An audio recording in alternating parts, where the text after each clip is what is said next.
Of the Arcata City Council. The City Council meeting is being held as a hybrid meeting with both in-person attendance and teleconference access via Zoom.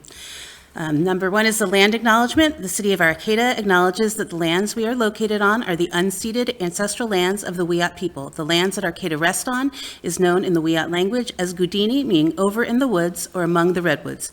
Past actions by local, state, and federal governments removed the Wiyot and other indigenous peoples from the land and threatened to destroy their cultural practices.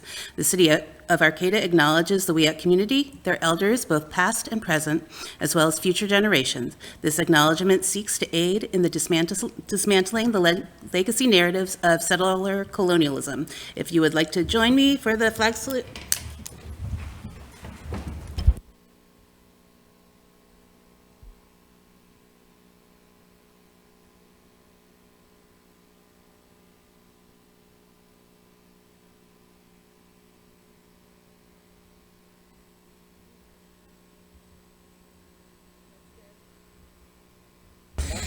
All right, will the city clerk please call roll? Mayor Matthews. Here. Vice Mayor Stillman. Councilmember Schaefer. Here. Councilmember Atkins Salazar. Here. Councilmember White. Here. All present. Okay, if you wish to make a comment during the meeting, either at the 2 open public comment periods or for an individual agenda item, there are 3 ways to do so. If you are here in person, please line up behind the podium when the item you would like to speak on is accepting public comment. If you are logged into Zoom, click raise your hand when it is time for public comment so the item you wish to speak on. If you're on the phone, press *9 on your phone to raise your hand. When it is your turn, you will be prompted to dial *6 on your phone. For each item, we will take in-person public comment first and then move to the online comments. We will not be going back and forth, so if you are wanting to comment, please line up at the podium or raise your electronic hand as soon as public comment is requested for that item. All right, we have no ceremonial matters. We have no reports by the commissions. So we will go on to oral communications. The City Council values your comments. This 15-minute time period allows people to address the council on matters not on the agenda. Please know that, pursuant to the Brown Act, the council cannot discuss or take actions on items that are not listed on the posted agenda. At the end of all oral communications, the council may respond to statements. Supported requests that require council action will be set for a future agenda or referred to staff. Speakers may be limited to 2 minutes. There will also be time for the public to comment specifically on each agenda item here and at the end of the meeting under item 12. Is everything okay? Please make your way to the podium, raise your hand if you're on Zoom, or press *9 if you're calling in by phone and wish to make a comment.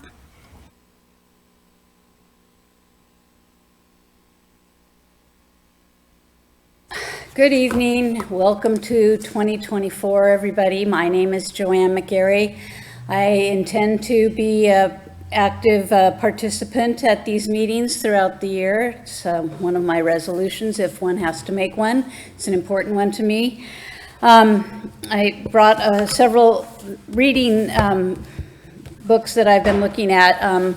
I just want to acknowledge, because you know me sometimes as I refer to myself as McGreta, and I'm just really glad to let everybody know here that Greta Thunberg turns 21 years old today. So happy birthday to a most inspiring human being on the planet, and somebody who really inspires me to participate and speak truth to power. My little Our Town book. If you've never read this play, it's really delightful in many ways, but it just really makes me get down to earth in kind of a folksy way, because Arcata is our town. It's for all of us. I picked up at a library, a free little library, a book I haven't really delved into yet, except read a few stories. It's called Nerve, The Adventures of the Science of Fear. And I think fear is something that's permeating our world right now, for better and worse. And finally, I've been delving into the history of our community, and we have up at Cal Poly an Institute for Altruism and Pro-Social Behavior. Sam and Pearl Oliner were professors up there. Sam was a Polish child during the Holocaust who was rescued by a Polish Catholic family, and always found the issue of rescuers important. And I'll be talking more about this at the end of the meeting, but thank you. Thank you, Joanne.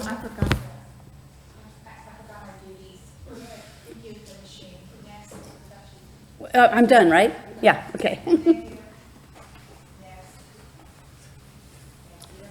Good evening. It's been several months since I've asked the city manager for data for statistics on our traffic situation with our officers. I believe they haven't been enforcing for several years. And that's also some data that's come out from the federal government too, that our police departments across the board after the protests of George Floyd didn't want to do a police enforcement of traffic because of the optics of everything. So unfortunately, we don't have any information yet on that. But I'd also address that why we're seeing an increase in fatalities and injuries from folks that are walking across our streets, that are on bicycles. And it isn't just, Humboldt, which by the way is probably the worst in the state, is what I've read just recently, second worst. But from a national level, our numbers have been increasing for the last 15 years, and they've taken a look at comparison to Europe, Canada, Australia, and there's no increases happening in those other Western countries. So what they're zeroing in on, the factors that are a little bit different here, is that one, of course, we have larger vehicles, but that didn't change, and we have speed limits that are higher. But the two things they're focusing on is smartphones, and basically in Europe, most 75% of the vehicles are automatic, so people driving, they have to use one hand on the stick. Here, it's the opposite. They're manual.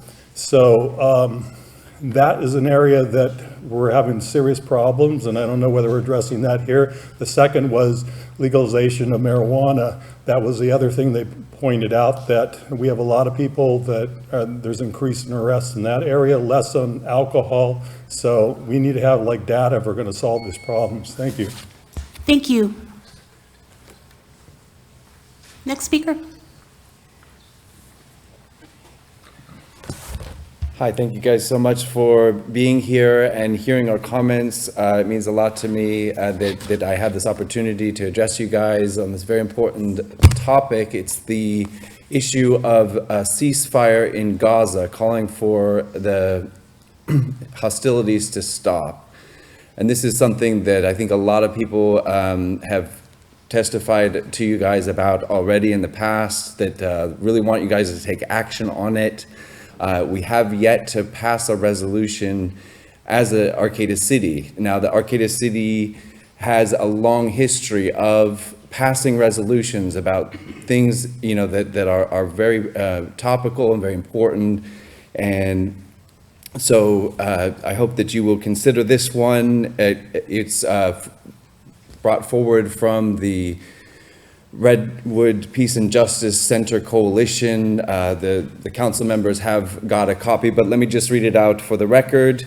Whereas the city of Arcata has an important and long-standing history of supporting peace and diplomatic solutions to international conflicts, and whereas Dr. Martin Luther King Jr. said, oppressed people cannot remain oppressed forever, the yearning for freedom eventually manifests itself, and whereas time is of the essence to halt an unmitigating humanitarian disaster in Palestine, as expressed by the director of the United Nations Relief and Works Agency of Palestine Refugees in the Near East, when he said, Gaza is running out of life. Whereas Israel's blocking of food, water, medicine, and fuel in the Gaza Strip is causing suffering, starvation, and disease that is leading to more deaths. Whereas Israel's continued indiscriminate bombing and shooting of innocent civilians, along with the displacement and destruction of Palestinian homes and its critical infrastructure, is making Gaza uninhabitable. Whereas the atrocity is causing an expansion and escalation of regional war and could ultimately lead to world war, and therefore be it resolved that Arcata formally demands Congress and the U.S. President take urgent action to enact an immediate ceasefire in the Gaza Strip. All right, we'll take one more commenter and then go to Zoom. Yes, good evening. I wish everyone a happy and productive new year. I'm going to mention some articles that are on arcata1.com. First, there's an article on the Arcata Ballpark, the entrance alternatives. Arcata has a survey so the public can weigh in, but the problem on the survey, the pictures are too small. On Arcata 1, I've enlarged them and have close-ups of the designs. Two of the designs look like cities all over California. That just leaves one traditional design. I vote for more choices. Two, an article about Miss Nicaragua. She was crowned as Miss Universe. It's become a political issue for the government of Nicaragua because she wore white and light blue, which are the colors of protests in Nicaragua. Three, the orange juice test. What is it and how it relates to the absence of home ownership in the Gateway. Four, a letter from Andrea Tuttle from almost 2 years ago. This is as pertinent today as it was back then.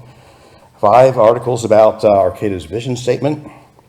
A list of common themes of successful vision statements from around the world, including the vision should be achievable. Six, could Arcata's Gateway Barrel District be designated to be 100% car-free? I think it could be. Two articles about that. Seven, an article about Margaret Chase Smith, Senator. She was the first woman to run as a presidential nomination of a major political party. She was a strong supporter of education funding. That relates to honesty. And nine, there's a dimension beyond that known to Arcata. It's called the Gateway Zone. It's a journey into a wondrous land of imagination in the middle ground between light and shadow, between science and superstition. We've just crossed over into the Gateway Zone. Thanks so much. Thank you, Fred. At this time, we're going to go and see if we have any commenters on Zoom. Looks like we have one. Go ahead, Shannon. Hi there. Can you hear me? We can. Oh, great. I just signed in right now. I'm just calling. I'm a local mother. I have 2 children. I'm very affected by what is going on in the Middle East right now. It's absolutely horrific. As a mother, I'm very saddened about the number of child deaths, preventable deaths, newborns, babies, pregnant mothers, women. We're looking at now, they're going to the International Court for Genocide. Israel is, and I've lived in Arcata since 2002. And at Humboldt State is when I first learned about the Palestinian cause and the Palestinian issue at such a great institution as Humboldt State University, now Cal Poly Humboldt. We are at a pivotal point in our time, and I'm just a little bit concerned that Arcata has not enacted a ceasefire resolution yet. I read the one that is offered by the Peace and Justice Center. I think it's amazing. I don't think it goes far enough, but I think it is a good start. I just urge you all, I know most of you are women, mothers, think about the children, think about this point in time in history that we have to take a stand. And yes, it won't change what is happening, but we will be on the right side of history. Thank you.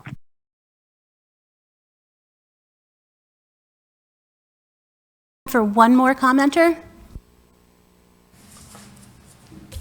Thank you. Yeah, I'm also here to advocate for the ceasefire resolution. And I was, of course, here for the last meeting and the one before that, and was disappointed. And there seemed to be 2 main reasons that people were opposing it. The first one, I guess, is the old reason that people oppose resolutions about something outside of the community, which is, oh, we've got enough to do here in the community, and we can't be making judgments on international affairs or anything like that. And I think, what I always used to say to people when I was on the council to that was, well, gee, I can ride a bike and chew gum at the same time. It only takes a vote. It takes a vote of expressing our point of view, and that vote takes the voice of each person who is in favor of the resolution and amplifies it tremendously, because it's a city that is making the statement. It's a city that is saying, hey, this has gone on long enough, it's terrible, too many people are dying, we're not going to make judgments on how we got here or any of that. All we're saying is stop fighting and start talking. So that's one of them. is, that it is important because it amplifies the voices of people who want peace.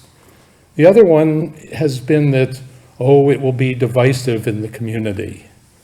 Well, look at the Gateway project. Look at all kinds of things that are voted on by the council. That's the job of the council, is to vote on things. Some of them are easy and some of them are more difficult.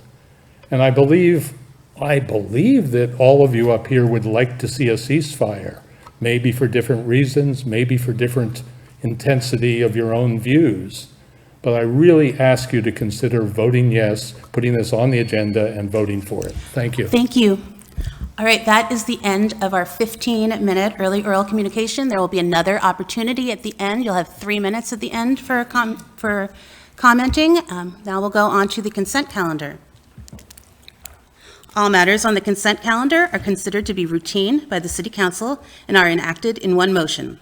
There is no separate discussion of any of these items. If discussion is required, that item is removed from the consent calendar and considered separately. At the end of the reading of the consent calendar, council members or members of the public can request an item to be removed for separate discussion. Item A, approve the minutes of the City Council meeting of December 14th, 2023. Item B, approve the minutes of the City Council meeting of December 20th, 2023. C, bi-weekly report on disbursements. And D, award an agreement for an amount not to exceed $109,123 to AP Triton LLC to provide a comprehensive community risk assessment and standards of cover development analysis for the Arcata Fire Protection District and authorize the city manager to execute all applicable documents. Would any council member like to remove an item? Item, I just lost my page. C, is that the disbursements? I'm sorry, yes. Okay, anybody else? Anybody, members of the public, want to remove an item from the consent calendar? All right, can we get a motion? Well, therefore, I would move approval of consent calendar minus item C. I'll second. All right, all in favor? Aye. Aye. Okay, Kimberly. Just quick question on CalCard disbursements, and I'm sure you've answered this before, but I don't know what that is. The Cal cards are the city's credit cards. Thank you. They're issued, through the Cal card system. Okay.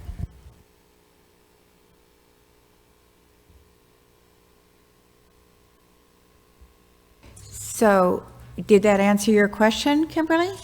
Yes, thank you. So then I would move for adoption. I'll have to you move for adoption. I have to pull it back up on my phone. I move to adopt the consent calendar and Item C. item C. Second. All right, we've had a motion from Councilmember White and a second from Councilmember Stillman. All in favor? Aye. Aye. All right. All right. That's brings us to old business. And so the first item of the agenda is to review the revised draft general plan of 2020-45. Can we have a staff report, please, Director Lawyer? Yeah, thank you, Mayor and council members. I don't have a PowerPoint presentation for you tonight, but I do have a couple of points that I wanted to make before kicking it off to the council's discussion. We do have a couple of consultants online as well, so if you have questions that are that they can address better than I can, they'd be happy to assist. Okay.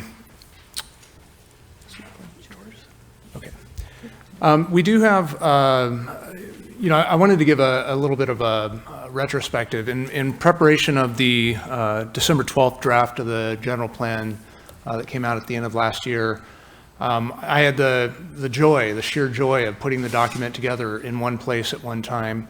And as I was working on the acknowledgements page, and I was looking back through, one of the things we tried to do was to tie back to the original general plan 2020 with the acknowledgements, because we really did build on the work of that original general plan and the work that those folks did in the community at that time. And so I just wanted to give you a couple of insights into the process and reflect on how they relate to the process of where we got to now, and also to take a little bit of urban legend that I'd learned early in my career that I've since verified, and I wanted to pass it along to you just so you understand the throughput. So the point I brought oh, fantastic. Speaking of urban legends. I'm going to introduce George Williamson to present a little bit here at the beginning. The reason I've asked George to come tonight is because I was putting the acknowledgements page together. I was looking back through all of the times that Plan West Partners had assisted the city with, the original General Plan 2020, the updates in 2008, 2009, comprehensive updates during that time when we made some big changes. And then through competitive proposals, Plan West, competing against firms from all over the state who did this on a regular basis from out of the area, was successful in their bid to take this project on again. And so seeing that, George Williamson, who started Plan West back in the late 90s here in Arcata, this is a fitting bookend, so I wanted to give him a moment to tell you a little bit about his journey and the General Plan 2020. You have to be at least 50 to be a legend, so I'm not there yet. I'm just an old timer. But David's right. In the fall of 1996, this city made a really significant decision on its future, and that was to prepare the 2020 general plan, and went out on competitive bid. I was working out of the area at the time. I was an employee owner for a large consulting practice, but I had become very interested in the North Coast and planning here. And so when this opportunity came, I jumped on it. I bid the General Plan 2020 project and was successful. And I went to my firm and I said, okay, there's just one little hitch. They want me to move there, and they want everybody all in, and so I wasn't able to negotiate that. So I left the firm. I gave up my employee ownership. I moved to the North Coast, and in November of 1996, I stood right here in front of the then City Council, and I asked to be awarded that General Plan 2020 contract. And Vice Mayor Stillman probably remembers that, if not on the dais. And so I felt kind of alone. I felt kind of out there, and but was successful. And the truth is, I've not felt alone since in this community. This community embraced me. I picked up, moved here, life partner, old canine companion. We came here. We came here for the Arcata General Plan, and the city just came together in a way that I hadn't experienced. I worked on general plans all over the state of California, and I just hadn't experienced this. 4 general plan task forces committees, the general plan, overall general plan, and then 3 specific committees, and they're all acknowledged. I appreciate what David has done and kind of giving you a little short history, and I am going to try to make this short, but tremendous resources, tremendous talent, tremendous expertise. I mean, former mayors like Taya Gast and the Gearharts, Dr. Bob and Mary Gearhart, and just across the board, the expertise that came together in this community starting in the late 1990s to put this plan together. And there had been plan elements. There was a land use element. There was a circulation element. But this went above and beyond. This was all the required elements plus 6 optional elements. And we just dove in, and we spent the next several years working this through. Lots and lots of committee meetings, lots and lots of hours spent in this room itself, but for good outcome. And I was even given an office here in City Hall because I was sole practitioner, and Alice Harris, the then city manager, put me in a hallway because that was pretty much what was available. But I never felt alone there either, because people like Karen and Steve Tyler and who can forget Harold? Harold was in the city manager's office. Every time I was feeling a little alone, or wanted to hide from Alice. I would go into one of the departments and they were always welcoming. So we put that plan together. It was award-winning. The California chapter of the American Planning Association gave the City of Arcata 2020 General Plan a Small Jurisdiction Comprehensive Planning Award. And it was a great time. Plus, it was a great trip to San Francisco for the award ceremonies, and the late Jim Test, who was on the council at the time, Tom Conlon, Ken Curtis, the city planner at the time. We all went down and acknowledged, and there was a former city planner, Arcata city planner, who was the awards chair, had moved on to another jurisdiction, and he came up to us afterwards and said, I'm just blown away with what the community has done and how you guys have come together, and this is a plan that I couldn't have envisioned when I was there, but good on the city. And and now here we are, just 27 years later, and we're here again tonight. And so we're ready, and I just wanted to close by saying that this is another momentous occasion. This is an opportunity for this council to see the recognition, the involvement, the community dedication that is started back then and continues today. We had 4 committees with 35 members.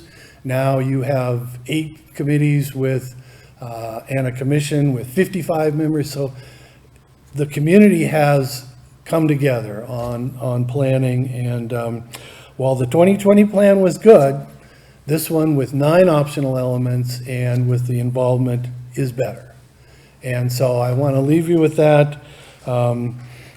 We have had the opportunity, our firm has had the opportunity to work with you, and we've made it a priority for us.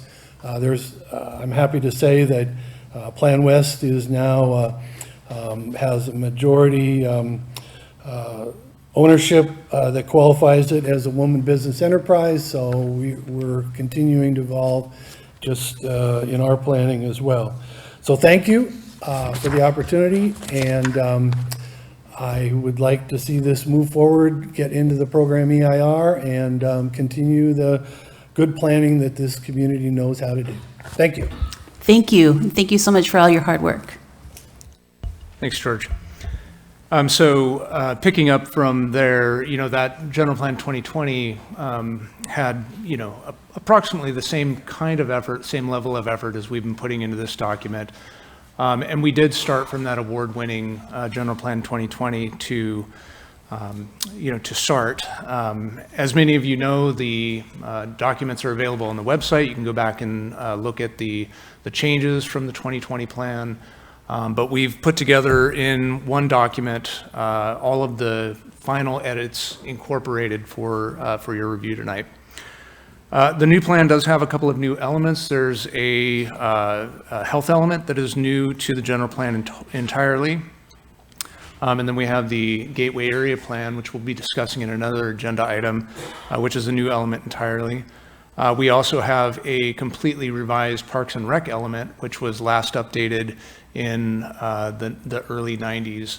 And so that was, a big accomplishment, and I have to, as long as I have the mic, I have to let the world know that I fulfilled my promise to Julie Neander that I made probably 10 years ago to update the Park and Rec element. And all of this, has, involved, about 6 years of public engagement now. It's involved well over 140, public meetings. I feel really proud of the work that my team has done, that our consultants have done to bring this to you. So with that, I'll transition a little bit and tell you a little bit about the current draft. So this current draft, I want to let you know what it is. It's basically what I'm viewing as the last or second to last draft of the general plan is sort of the goal. That this version is the version that you'll be using over the course of the next couple of months to, review as sort of the final version that was, brought forth. Planning Commission may have a few more recommendations coming forward. You may have what we'll be asking for you, a few recommendations, but this is sort of the penultimate draft. Currently, you can find this document on our website under the general plan website. We've housed both the gateway area plan and the general plan there. And then by the middle to late part of this month, you'll be able to see the form-based code that's associated with the gateway area plan as well on the website. The documents are also printed. We've provided each council member with a printed version, and so you should be able to pick those up if you haven't already. And then printed copies are also available in the Community Development Department. So that's where folks can look at it and read it, review it.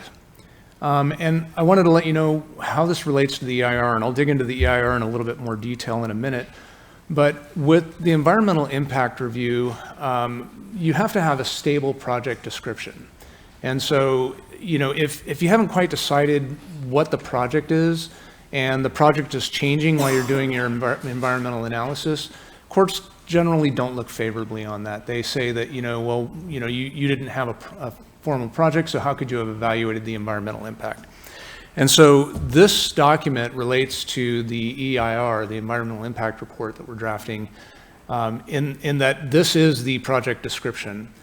We've gone through a couple of milestones with the City Council, with the Planning Commission to say, what are the final comments that you're making?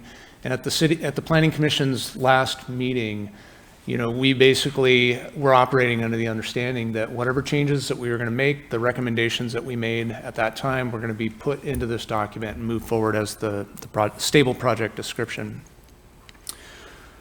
And then lastly, on this point, I want to talk about, can it change? Is there an ability to change this?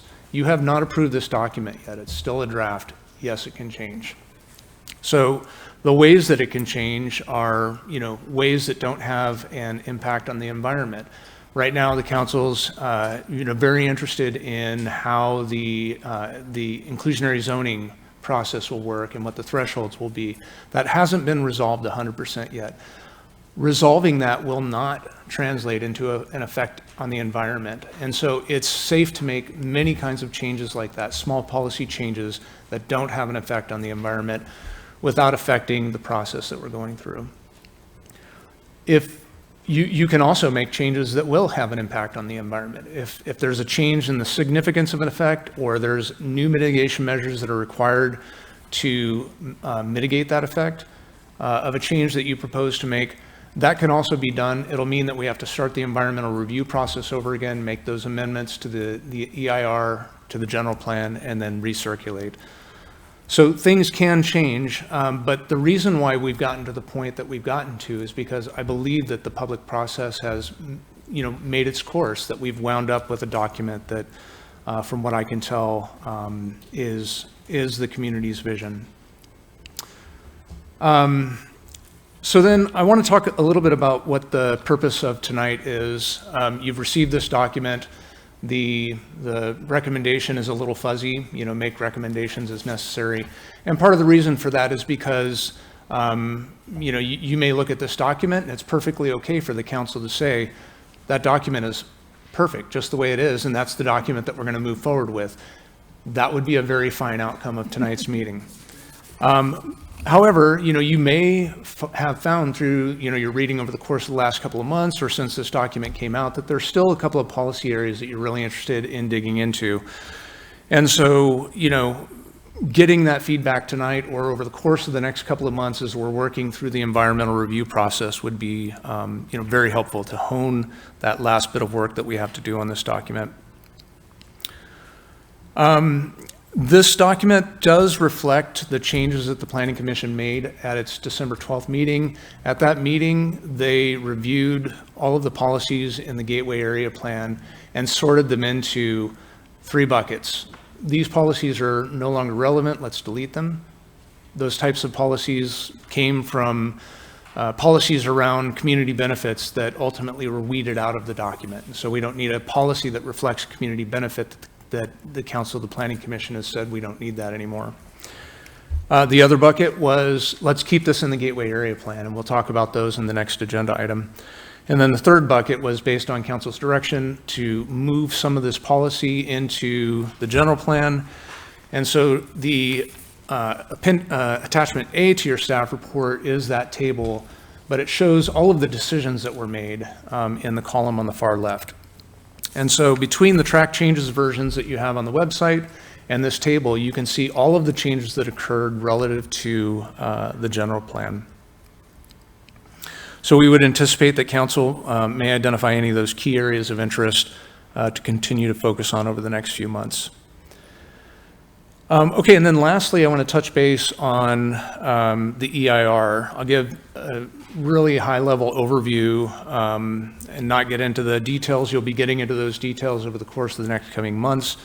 And I'm describing this now to give you a sense for how that relates to the document that you have before you primarily. So the EIR is primarily a disclosure document.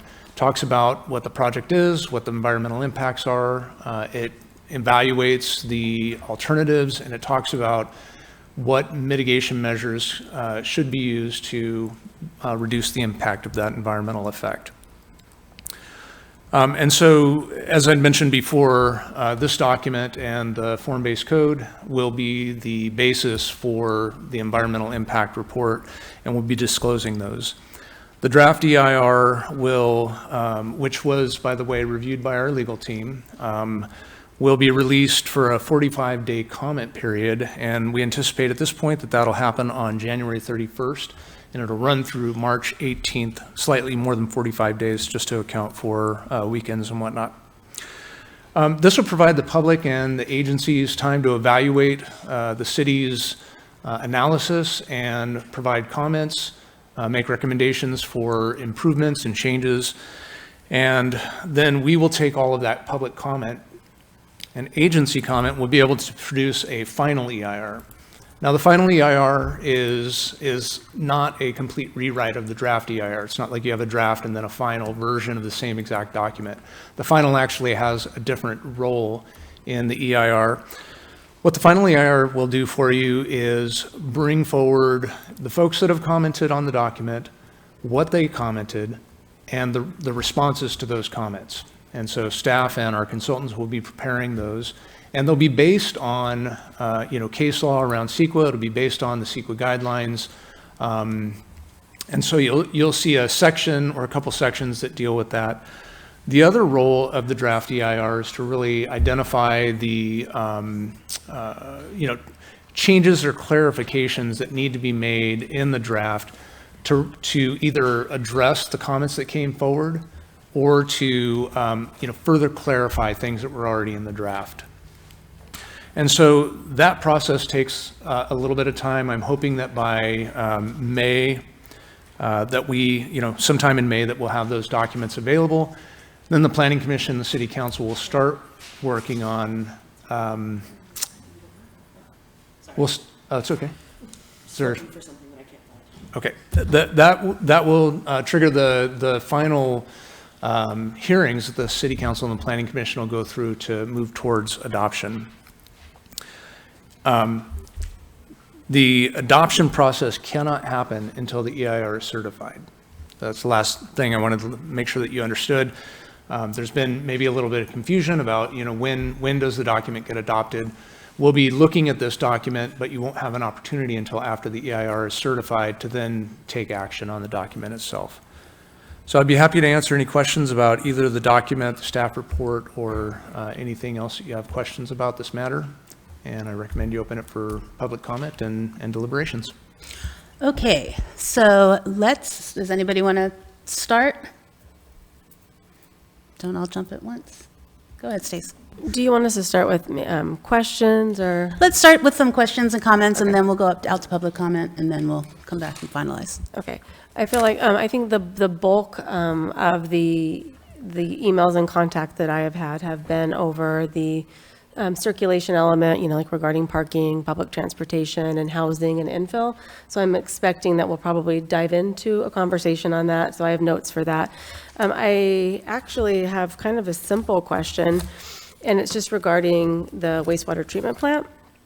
And so I was wondering, and perhaps it's not, it shouldn't go into this one, but I know that we're working on it now. When it's done, it has like a 50-year life cycle.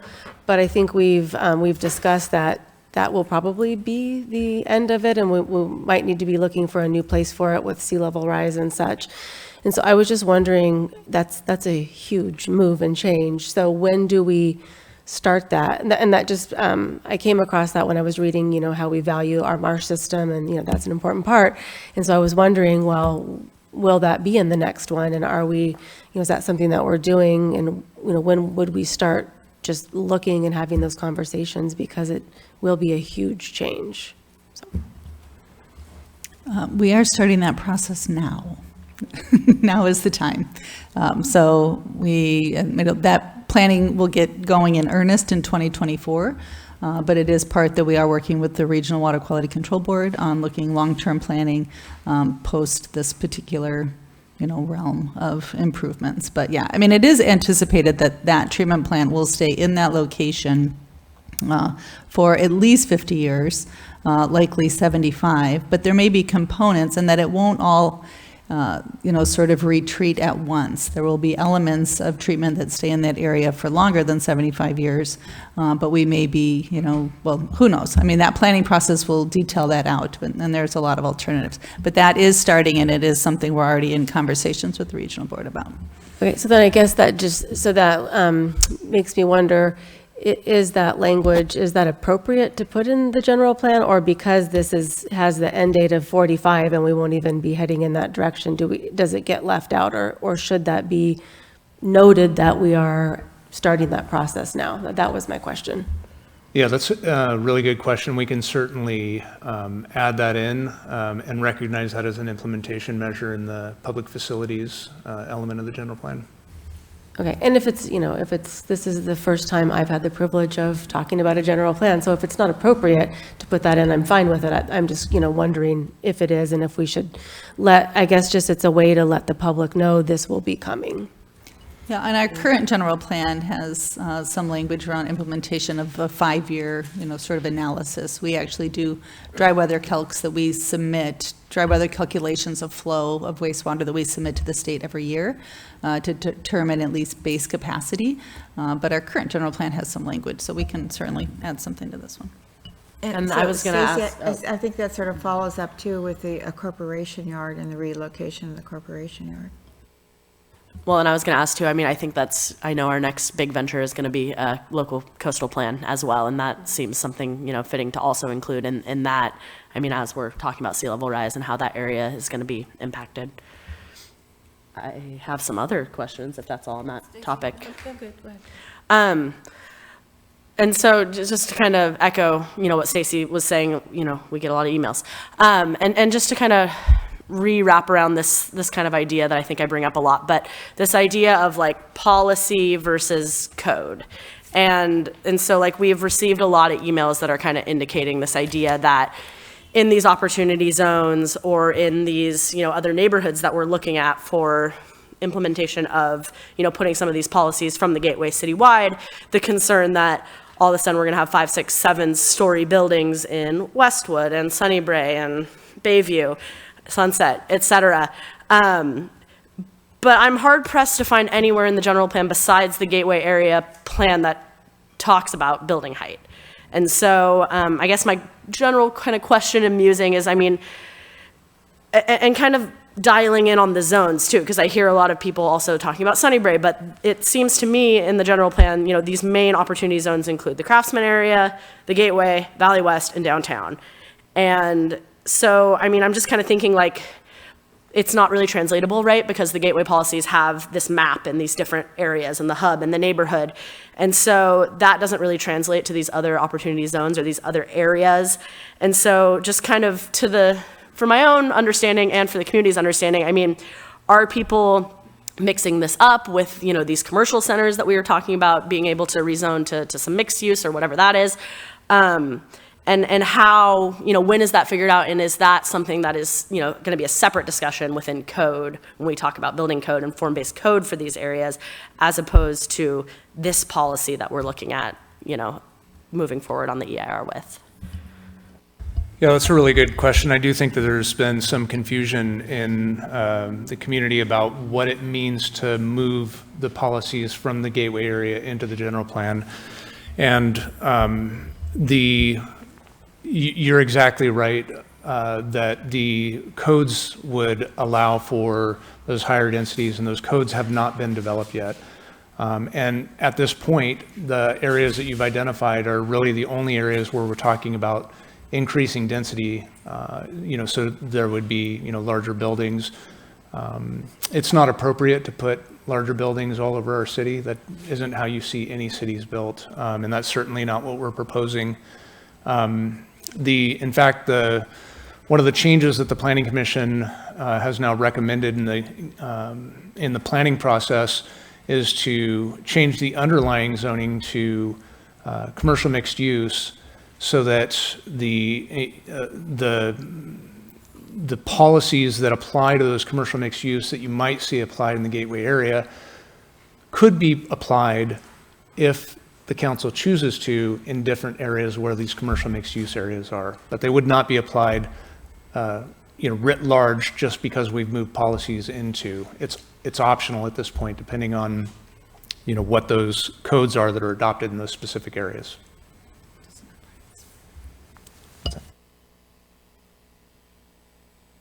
Oh, yes, the city manager is just reminding me to say that those codes are not part of this work. We're not discussing that at this point. If we win the HUD Pro Housing Grant, we will be discussing them then. Councilmember Schaefer, do you have anything else? That's good to get us started. That's All right. Go.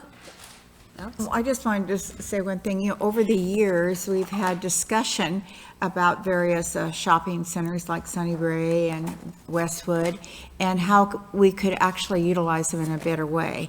And so there was, they've changed the name, and we're going to be going to, some of us will go to that conference this year. But one of the times when Julie Fulkerson was on the city council, and she was also chair of that, they came back looking at all the Valley West, Sunnybury, et cetera, and thinking about how you could go up on the buildings that they had, how you could fill in, how you could create a little town center in the middle. And so I know Cash Buja worked on the one for Sunnybury. And so this isn't new discussion, I would say. This has been going on for a long time about how we could actually intensify our residential within some of these areas, because it's much better for our retail if we have more people living within a certain region or area.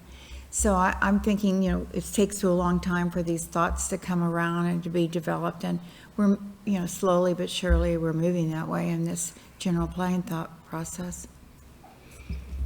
Yeah, I think one of the benefits of moving some of the Gateway Area Plan policies into the general plan is that it does allow for that flexibility.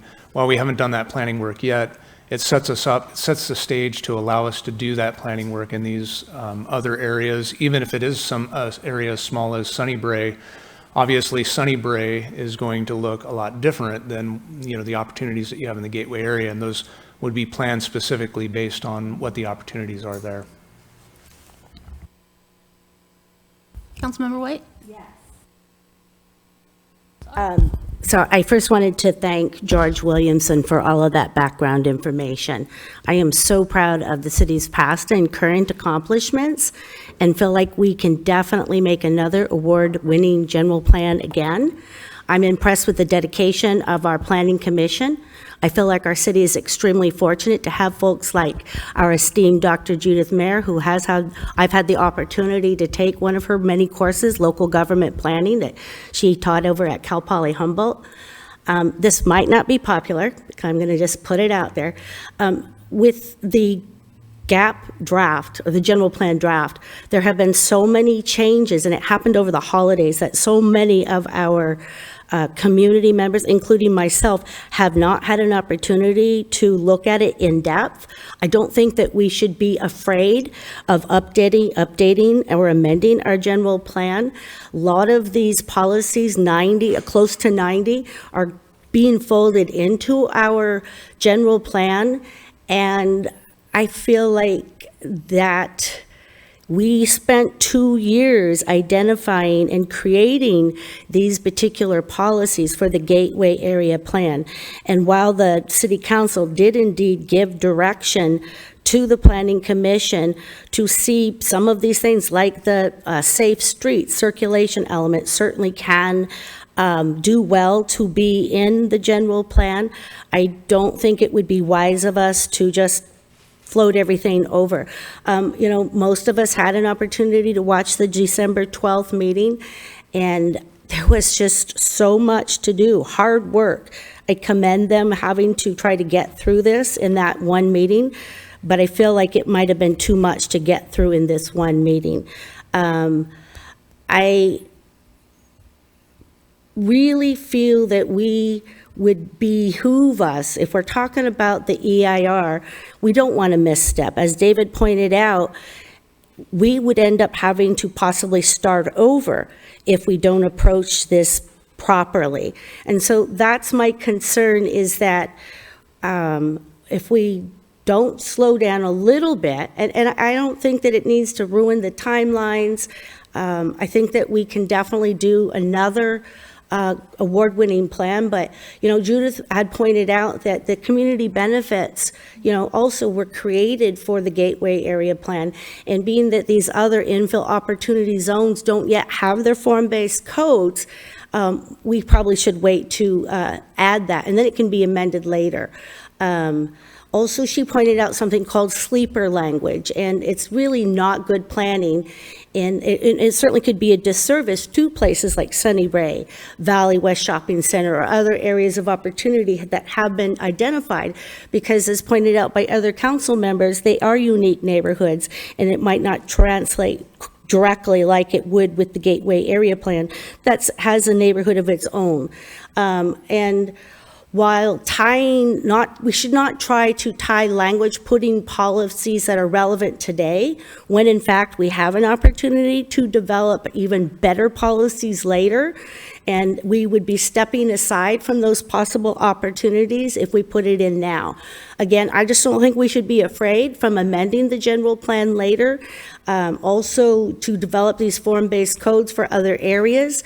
Each zone in the city, as I've already pointed out, is unique and should be provided with those opportunities for that. And I could go on ever, but I think that my council members probably have heard enough from me.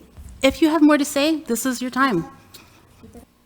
Well, maybe we'll hear something from the public, and then we can also come back to that. Great. So I just want to ask you if I understand this correctly. So what we're doing is we're allowing this to go out for the EIR. We're going to have a lot of comments come back. We'll have more comments from the council, more comments from the citizens of Arcata. And when it circles in the EIR, it's going to be going to many agencies, and they will be commenting. Am I correct on this? Yes. So what we're doing is we're saying, let's take this and start the EIR process. Let's see all the comments that are going to come in, and then we can look at all those comments and see what we need to do. And that would be well, I guess I shouldn't say what I would say, but I think we should move forward. And just to add kind of what I've, I guess, learned from this process, and then maybe ask it in a question so David can reaffirm. But I mean, this idea that if we are moving forward on the EIR, that to have a stable project description, we can always go less than that. But if we go more, then that's when we get into the trouble of not having a stable project description. And then we have to re-go through the process. But if we decide, hey, yeah, we don't want to see more than 3 stories in Sunnybray or Westwood or whatever it is, right? That's always going to be less than what we initially planned for, so. Yeah, that's correct. And in fact, the EIR is a very large document. It's been in draft for several months. When you see the EIR, the project description as it describes in the EIR itself will envision the maximum building height in the city of Arcata as 8 stories. We know right now we're working on a recommendation of something less than that. The council can back down and make an approval of something that's a smaller project description, but it can't exceed what it's evaluated in the EIR without recirculating the EIR. That's correct. I need a point of clarification for myself, because since I can't participate in the gateway decision making, sometimes it gets a little bit confusing.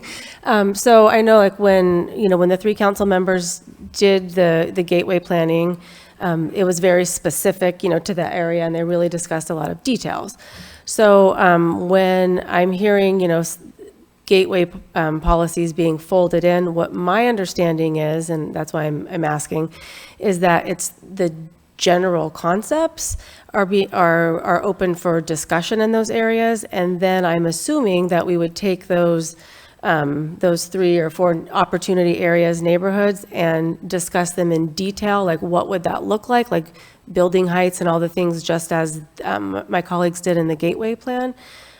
Is that correct? Yes, it is. And to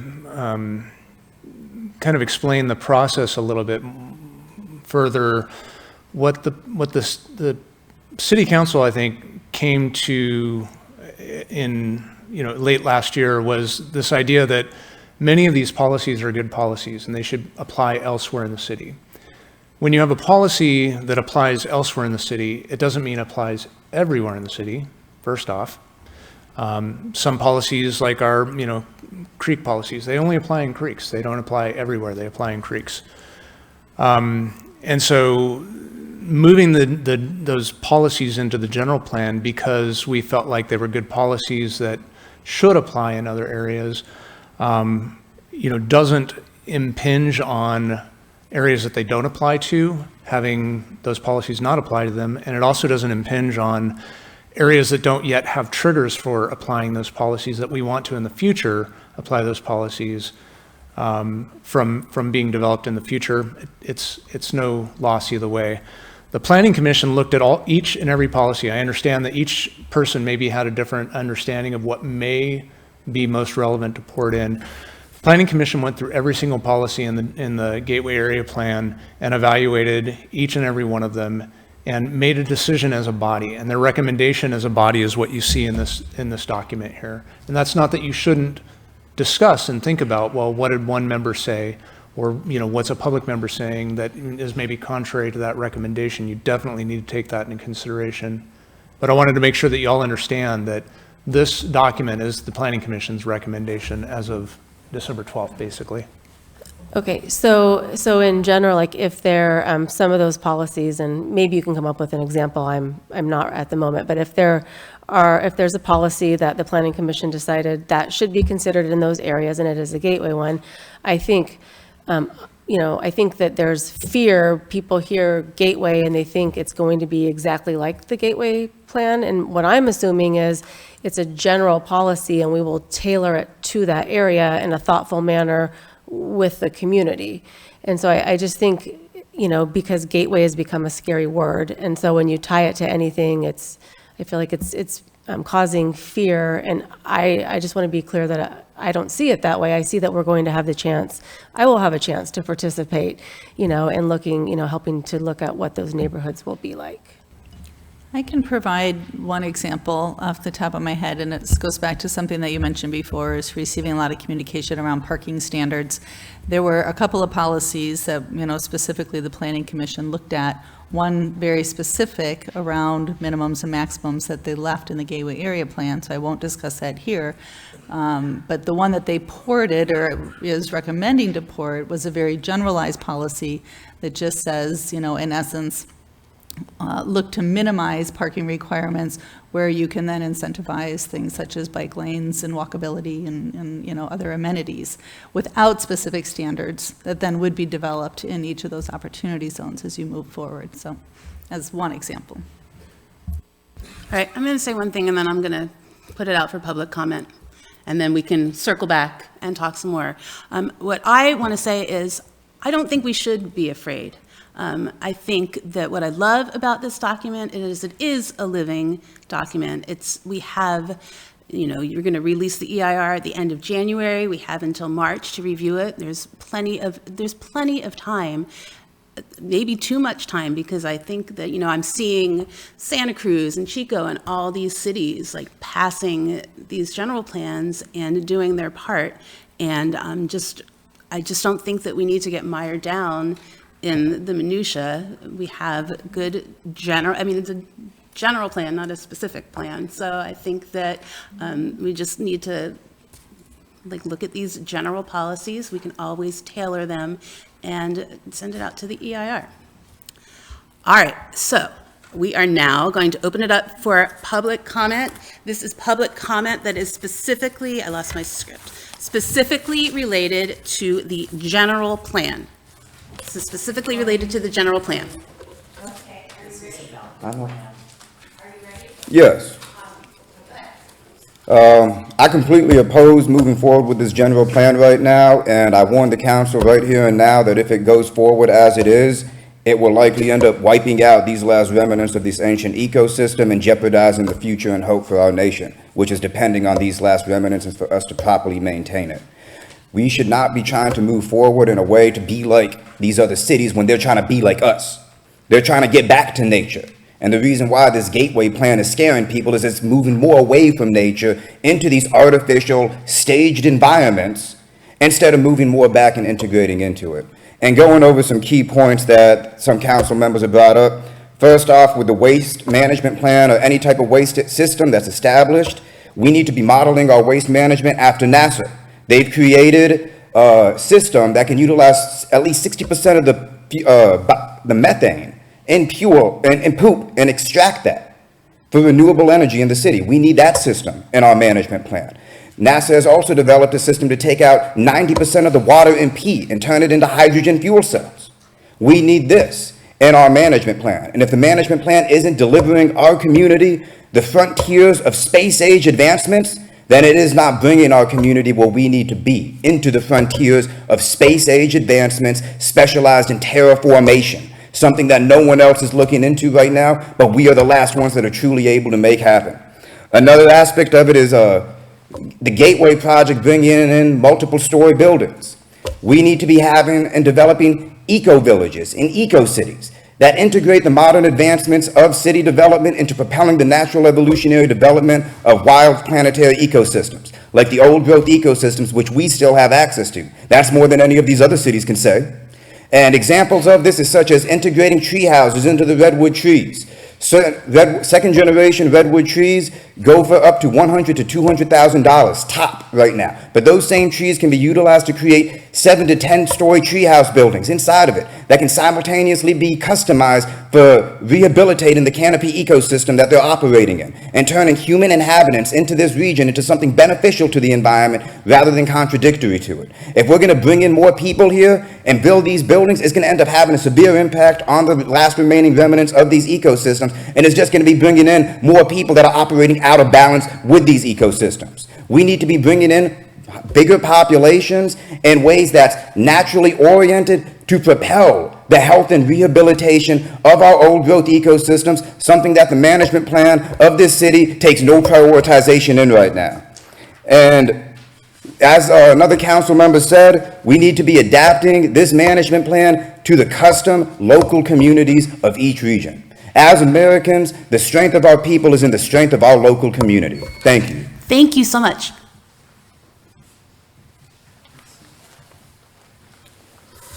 Good evening, and again, I'd like to point out with the general plan from the standpoint of, well, first of all, I didn't realize it was award-winning in 2020, so I had to say congratulations on that.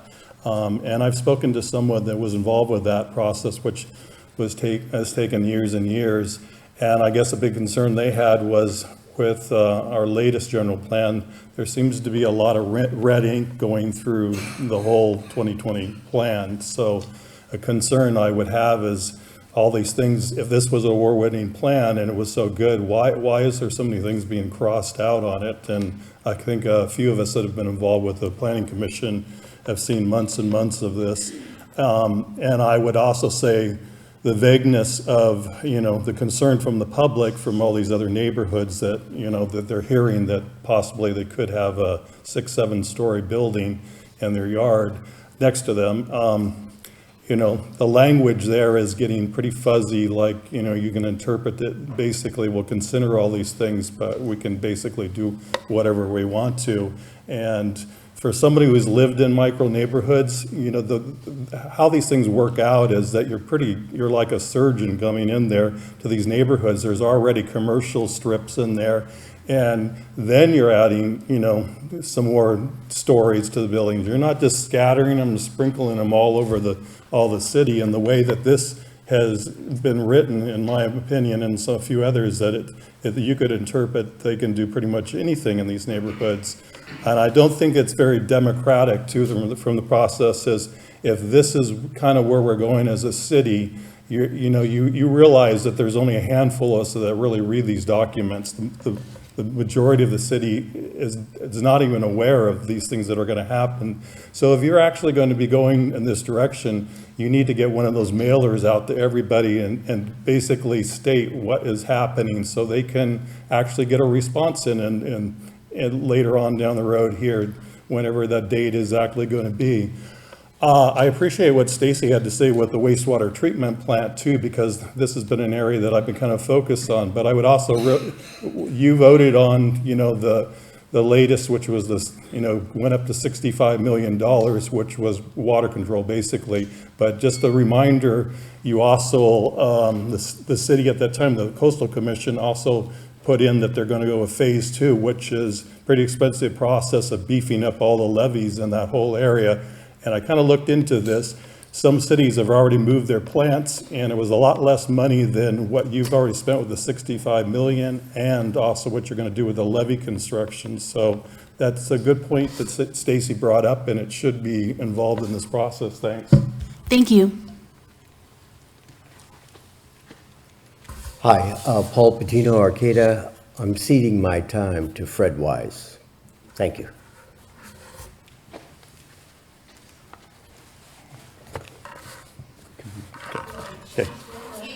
Okay, thank you. Number of things. I'm in favor of getting this forward to the EIR, so don't misunderstand me on that. Council Member Schaefer said we need a discussion. I'm coming to you. I think we need a discussion of the overlay zones and how this works. I think there's large implications on this that we do not know. Mayor Matthews, you mentioned Santa Cruz. Santa Cruz and Los Gatos now have voter referendums on their general plan because there is not sufficient public buy-in. In terms of the stable project description, the question is, what are the population projections? There's some in a small table in the general plan. It shows Cal Poly having 12,000 students by the year 2045. Cal Poly is saying that this could happen in 6 years, by 2030. There's a question of whether students are counted as population.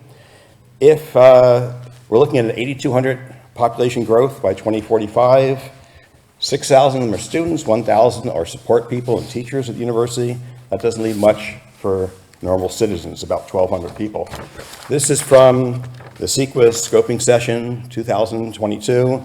I'd like to see a similar table.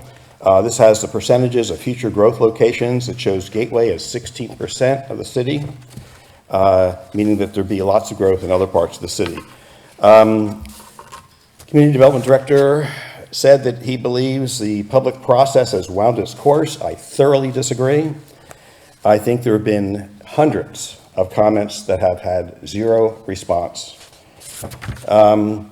The agenda says that the Planning Commission recommended to move several, the word is several, policies to the general plan. This is terribly misleading. It's an insult to the public. There were 86 policies moved. Of the policies that were deleted, some policies were deemed not necessary. Many of those I disagree. Other policies were said to be similar to those already in the general plan. Again, there's 5 or 6 that I think are really watered down and need to be looked at. The Planning Commission was said to have used their framework system on December 12th, but the framework involves them doing homework, supplying written comments, the director compiling the comments. That was not done. There was no homework done prior to that meeting, and it was obvious if you watched the meeting, very few commissioners had anything to say. The system that is used is called negative polling. It means it takes 4 commissioners to not vote against something for it to be considered. So if there's people haven't done their homework and there's no opposition, then everything will pass, essentially. It's a bogus system, especially in these large matters like this. If you don't, what I just said, I didn't explain very clearly, but if you look at how it actually works in practice, it's very bad. In other words, if 1 or 2 or 3 commissioners don't like something, it passes anyway.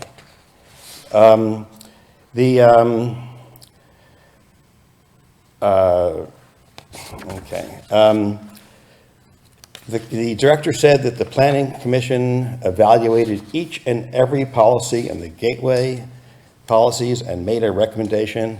I cannot think of a more false statement than that. That was not done. I spent weeks looking at those statements, and I don't think the Planning Commissioners did.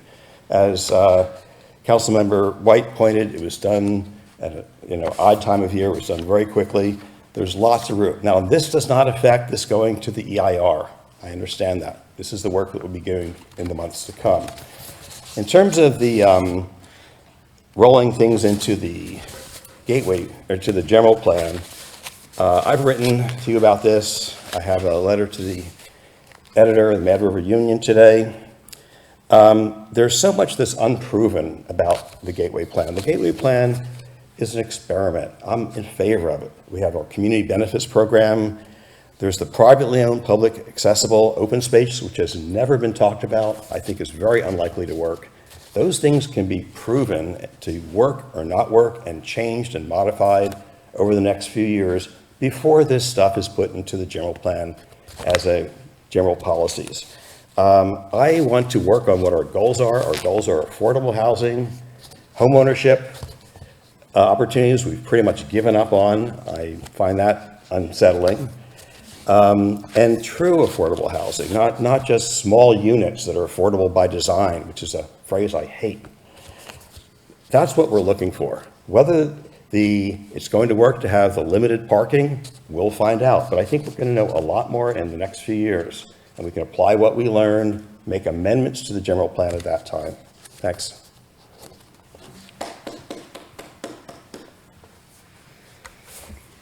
My name's Joanne McGarry, and the first speaker really spoke to me because we get weighed down and bogged down in minutia sometimes, and sometimes we don't even have a vision, and we don't even have an idea of how we need to live in a thriving, surviving way in this beautiful part of the world, in the redwood forest and the coastal dunes. And if we're talking about, we really need to be exceptional in our community because we live in an exceptional place on the planet.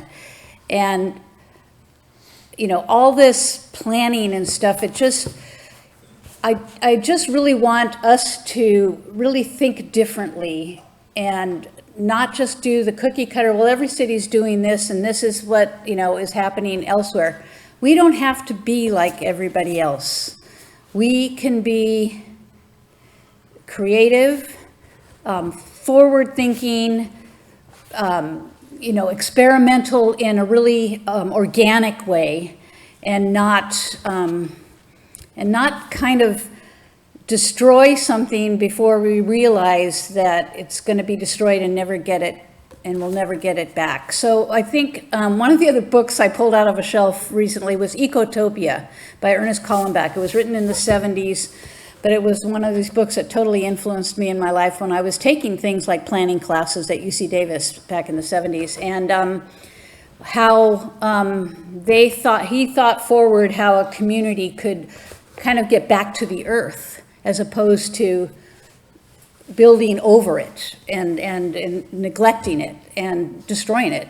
So I really appreciated the first speaker speaking out about this. So when you are thinking about all these things, think about where we are and what was here before us and what we want to keep thriving here besides a lot more people. Thank you.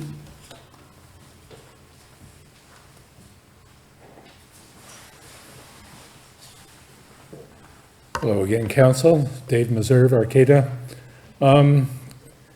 Yeah, I think with the Gateway Plan, what I see happening regarding the general plan is the idea that many of the policies, whether or not they immediately get transferred to regions, other regions of the city are being kind of set up to be the zoning of other areas of the city. And what I see here is, it made me consider, what does the word zoning mean? And I looked it up, and it means what we think it does probably, which is dividing a city into zones depending on the size of the lots, the size of the houses, the history of it, the shopping area, the geology of it, all sorts of things that define what that neighborhood will be like. And then when people have a neighborhood like that, whether it's the Sunset or Sunny Brae or Westwood, it becomes a neighborhood and also becomes a zone in the planning sense. And what I see here, even if all of the even if all of the gateway policies don't get transferred to these zones, what's happening is that we're kind of eliminating the neighborhood quality of zoning. And, I know this from living in the, it's now the I Street and Craftsman's Mall neighborhood, because it's separate from the Sunset in plans, and it's been raised from low-density residential to high-density residential. And the plan seems to be to make the city as a whole open to high-density residential. I hope you're right, shaking your head, Meredith. I really do. But that's the trend that I see as I look at the maps. I see lots more high-density residential and not even a lot of mid-density. So anyway, I think it's really important to keep neighborhoods. I think it's really important to let, before changes take place in the zoning in a neighborhood, to let neighborhoods speak out about it. When the zoning was when we were being incorporated into the area with Craftsman's Mall, we weren't even notified if you happened to be south of Grant Avenue. So anyway, I hope you'll consider this and remember the meaning of zoning. Thank you. Thank you. Hey, good evening. My name is James Clore.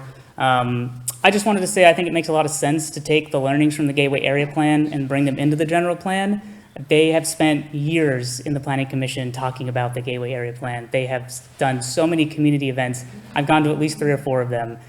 You see people putting little sticky notes and little tabs on things that they like. And so to leave those behind and not take those learnings seems like a huge disadvantage to the city of Arcata. So I just want to say I support the idea of taking those 87, of which there aren't really 87 because a bunch of them are deletions, from the Gateway Area Plan and then bringing them into the general plan. So thank you guys.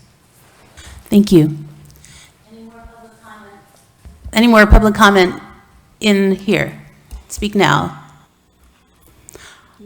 All right, let's go over to Zoom. All right, our first speaker is Lisa. Go ahead, Lisa.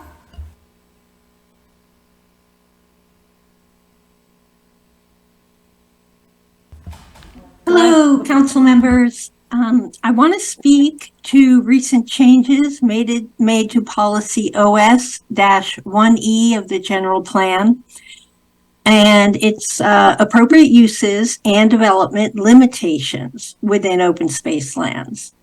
I sent you a letter with the original language of this policy.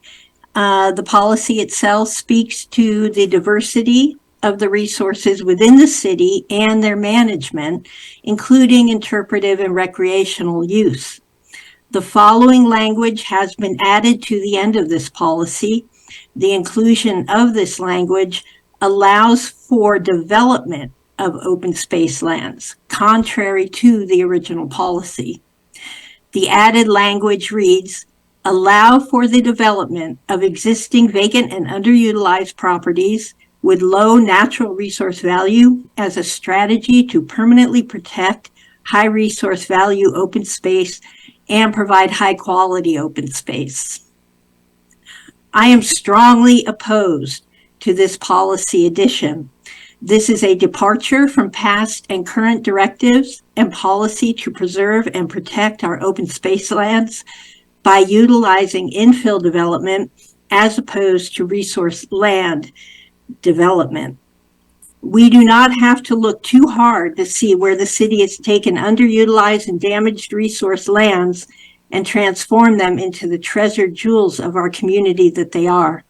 The Arcata Community Forest, once heavily logged and grazed, is now a stellar example of sustainable forest management recognized worldwide.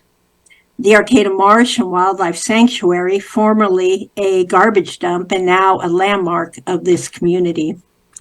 One important purpose, a very important purpose of the Gateway Area Plan and the infill policies of the proposed General Plan 2045 is to continue to protect Arcata's natural resource lands. The council confirmed this directive recently. If we begin to pit our natural resource lands against each other for their presumed value at any given moment in time, we departure radically from the community's strong commitment to protect our natural resource and open space lands, both in and outside of our city limits. Thank you. Thank you. All right, our next speaker is Glenn. Go ahead, Glenn.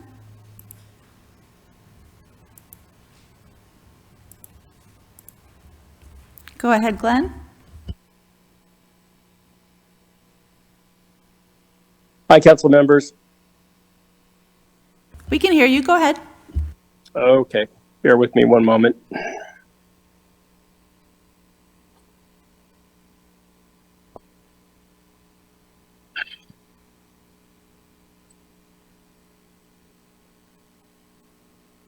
Sorry, technical difficulties. Here we go. While Cal Poly enrollment went up by 2 to 3%, and the Craftsman's Mall dorms are being built in anticipation of a flood of new students that appear to be very slow in coming, rental vacancy rate in Arcata hovers around 4%, and rent signs are visible on Arcata apartment buildings. The current draft of the general plan includes implementation measures to rezone the Bayview, Northtown, Arcata Heights, and Sunset neighborhoods, allowing mixed uses and denser housing, including 4-story and taller apartment buildings. This is not good zoning. Do you really believe folks living in these neighborhoods want this? If so, put it on a ballot and let the people of Arcata vote for it. As things stand, the implementation measures and planning overlay mechanisms are feeling entirely way too top down. The promises of the Gateway Plan may or may not become a reality, but they're worth a try. Pass the Gateway Plan, see what gets built, and then evaluate the need for other changes. For 2 years, the Gateway Area Plan has been presented to the public, and suddenly the community is being asked to apply those principles to the whole city. Why the rush? Pass the Gateway Plan. Leave the rest of Arcata for later. See what housing is built, whether there are affordable rents, and how limited parking works. See if the community benefits and privately owned public accessible open space programs actually become a reality. If they don't, because of economics, why have them in the general plan? In a few years, if we're happy with the Gateway Area Plan and how it's turned out, we can amend the general plan as required. If we want 5, 6, and 7-story apartments in all neighborhoods over Arcata, we can do that then. Thank you. Thank you, Glenn. All right, our next speaker is a call-in user. Go ahead, call-in user.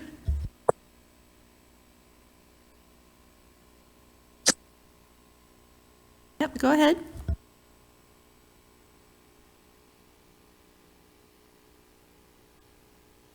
Call in user 1 is all it says. Go ahead, you're unmuted. Good evening. Yep. Go ahead. Can you hear me? Good evening, council members and staff. This is Kathleen Stanton, and I'm concerned about allowing overlay zones as staff has recommended to be applicable throughout the city. I believe that allowing buildings that could be 4 stories tall or higher in every single neighborhood and allowing commercial stores everywhere is not good planning for the future of Arcata. I don't believe the policies that are specific to the Gateway area are necessarily applicable citywide. And I addressed that several months ago to the council and you agreed. You directed staff to have the Planning Commission review Gateway policies and see if they would be a good fit in various neighborhoods. And you didn't think a blanket application of all Gateway policies was appropriate throughout the city. It's my understanding that there has been practically no Planning Commission consideration of staff's proposal for a blanket approval of overlay zones throughout the city. I think the blanket application of overlay zones for anywhere in the city is not good zoning because it doesn't respect the different and various aspects of Arcata's neighborhoods that make them special and distinctive. I'd like to share a story with you about the application of an overlay zone in the Bayview neighborhood about 20 years ago to make way for a Kinko's Coffee Center. Kinko's wanted to have their business in the heart of a residential neighborhood about 3 blocks off campus on C Street. The property was eligible for landmark status and therefore an overlay zone would apply. Back then, Kinko's used to be open 24 hours a day and would most certainly be doing business late at night. And there was a neighborhood outcry that this kind of business was inappropriate for a single-family residential neighborhood. Neighbors didn't want additional parking problems and having customers coming and going until all hours of the evening for good reason. The plan was eventually not approved by the city. If, however, you approve this overlay zone policy, then all neighborhoods will be open and vulnerable to the conversion and construction of retail, personal and business services, and other commercial uses that may not be a good fit, along with the construction of tall 5, 6, and 7-story apartment buildings. Please remove these implementation measures from the general plan. Let's see if the experimental gateway plan actually turns out well before deciding that overlay zoning is suitable on a citywide basis. Thank you. Thank you, Kathleen. All right, our next speaker is Melody. Go ahead, Melody. Good evening, City Council members. My name is Melody, and I'm a co-director of the Redwood Coalition for Climate and Environmental Responsibility, also known as ROCKR. On behalf of ROCKR, I'd like to express support for the revised general plan. We're facing a climate crisis, and people are struggling to find places to live in our community. It's great that this plan is going to allow for crucial needs of the community to be addressed, including denser, more walkable housing. This density will lead to reduced sprawl and carbon emissions. Additionally, moving certain policies to the general plan is efficient and will allow for more homes and mixed-use development in underutilized parts of the city. It's important that the plan be adopted to address these pressing issues now. Slowing down the adoption of the plan is not a good idea at this point. Thank you. Thank you, Melody. All right, and our last online speaker is Ray and Adam. Go ahead. Howdy. In the policy mapping matrix, it's clear to see the hard work the planning staff has put into thoughtful, inclusive, and future-minded policies for the city of Arcata and its residents. From the transportation systems that support a car-free lifestyle and multimodal form of daily commuting to the design elements that would support a new form-based code for the city, the proposed plans are balanced and well-received. I especially want to commend the efforts to include mixed-income neighborhoods and provisions for new home ownership in the proposed code. I do support this implementation of new codes in the general plan as opposed to only segregating new policy in the gateway area. Increasing density across the city will help to ensure we can protect our beautiful slice of this planet here. There are a few minor changes that I would like to propose as alterations to what is outlined in the plan now.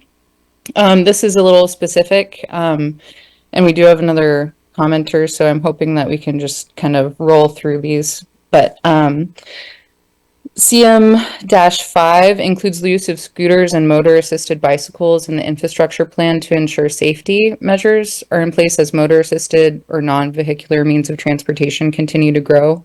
This would ensure proper protocols, safety measures, and infrastructure to reduce the number of pedestrians or vehicular accidents. D1A would ask to include provisions for environmentally friendly materials in the quality materials to be able to guide future developments in a carbon neutral or carbon negative direction. D-4A references mid-block passageways. I would ask to consider including specific design requirements to support green alleyways or green street infrastructure as mentioned in GA-7A.6. D-81. Consider a future allocation for a percentage of development costs to go towards public art installation and support for nonprofit or community-run arts programs such as access to workshops, tools, etc., to support the development of and creation of high-quality public art. GA-6F, I would like to include pedestrian-only zoning in the proposed new public open space to support more pedestrian activity, including seasonal street fairs, public outdoor events, and walkable shopping and dining experiences. LU-1R, consider adding provisions following Eureka's planning code for mixed-use zoning, which would allow new development with residential use to increase the maximum height by an additional story in 20% of the building footprint. I would support including, not deleting, 5D, which is the incentivized artist housing and cultural spaces as community amenities. Live-work units, deed-restricted low-income housing, and amenities that attract artists, such as shared workspaces, are invaluable assets. Thanks, Ray. to our That's your community. time. Thank you so much. Okay. Hey, can I get the rest of this? Sure, go ahead, Adam. So hi, everybody. Hi, Fred. Hi, Joanne. They're invaluable assets for our community. As a story community, and the existing residents that are experiencing the first wave of displacement as Arcata develops to develop and expand. 9Z, I would also support the inclusion of 9Z to allow for more streamlined development process and increased development intensity for projects that provide enhanced architectural design above the minimum. Beautiful cityscapes are indeed a community benefit, and developers who go above and beyond should be rewarded. This will curtail unsightly and bare minimum designs in places of protections that include beauty as a standard for new building projects. 3F, I think it's pertinent to include 3F, even if similar language exists in the housing element. It is crucial to call for the creation of affordable housing units, including rent-restricted areas, alternative ownership models such as equity housing cooperatives, and deed-restricted owner-occupied housing. Consider adding provisions for small lot lines to better support first-time homebuyers, smart downsizing, and development on lots that are smaller than what is standard for existing residential zones. 11, additionally, and finally, there are some text which include some provisions to incentivize mixed-use developments, LU-1AA, but it would be nice to see specific callouts in the land use selection for tenement-style housing where kitchens and bathrooms are shared between individual living units to provide housing, which does not contribute to as much infrastructure development as traditional housing and individual kitchens and bathrooms. Overall, these policy changes applied to the entire city would reduce speculation concentration in the gateway area and provide opportunities for new, thoughtful development in all areas of Arcata. Again, thank you for providing current and future residents of Arcata with such a forward-thinking approach to city planning. I know oftentimes your work is overlooked and scrutinized by the public, but the penultimate plan is something that should be praised and implemented. Thank you. Thank you, Adam. Are there any more comments on Zoom? Can I ask a question while they're still, Raylene and Adam, would you just maybe mind, it sounded like you guys had a well-reasoned out list, and I saw our staff furiously trying to write some of it down, but if you wouldn't mind emailing that along, that would be helpful. So thank you. Yeah, we can do that, definitely. Thank you, Councilwoman Schaefer. That was a good suggestion. All right, do we have any more Zoom? Anybody else on Zoom? We have one more, it just says iPhone. Go ahead. Yes, this is Patricia Kumbianica, and I just kind of wanted to give a brief comment. I think, in my opinion, what is good, what is considered good for the neighborhoods within the Gateway Area Plan should be considered good for the rest of the neighborhoods of Arcata.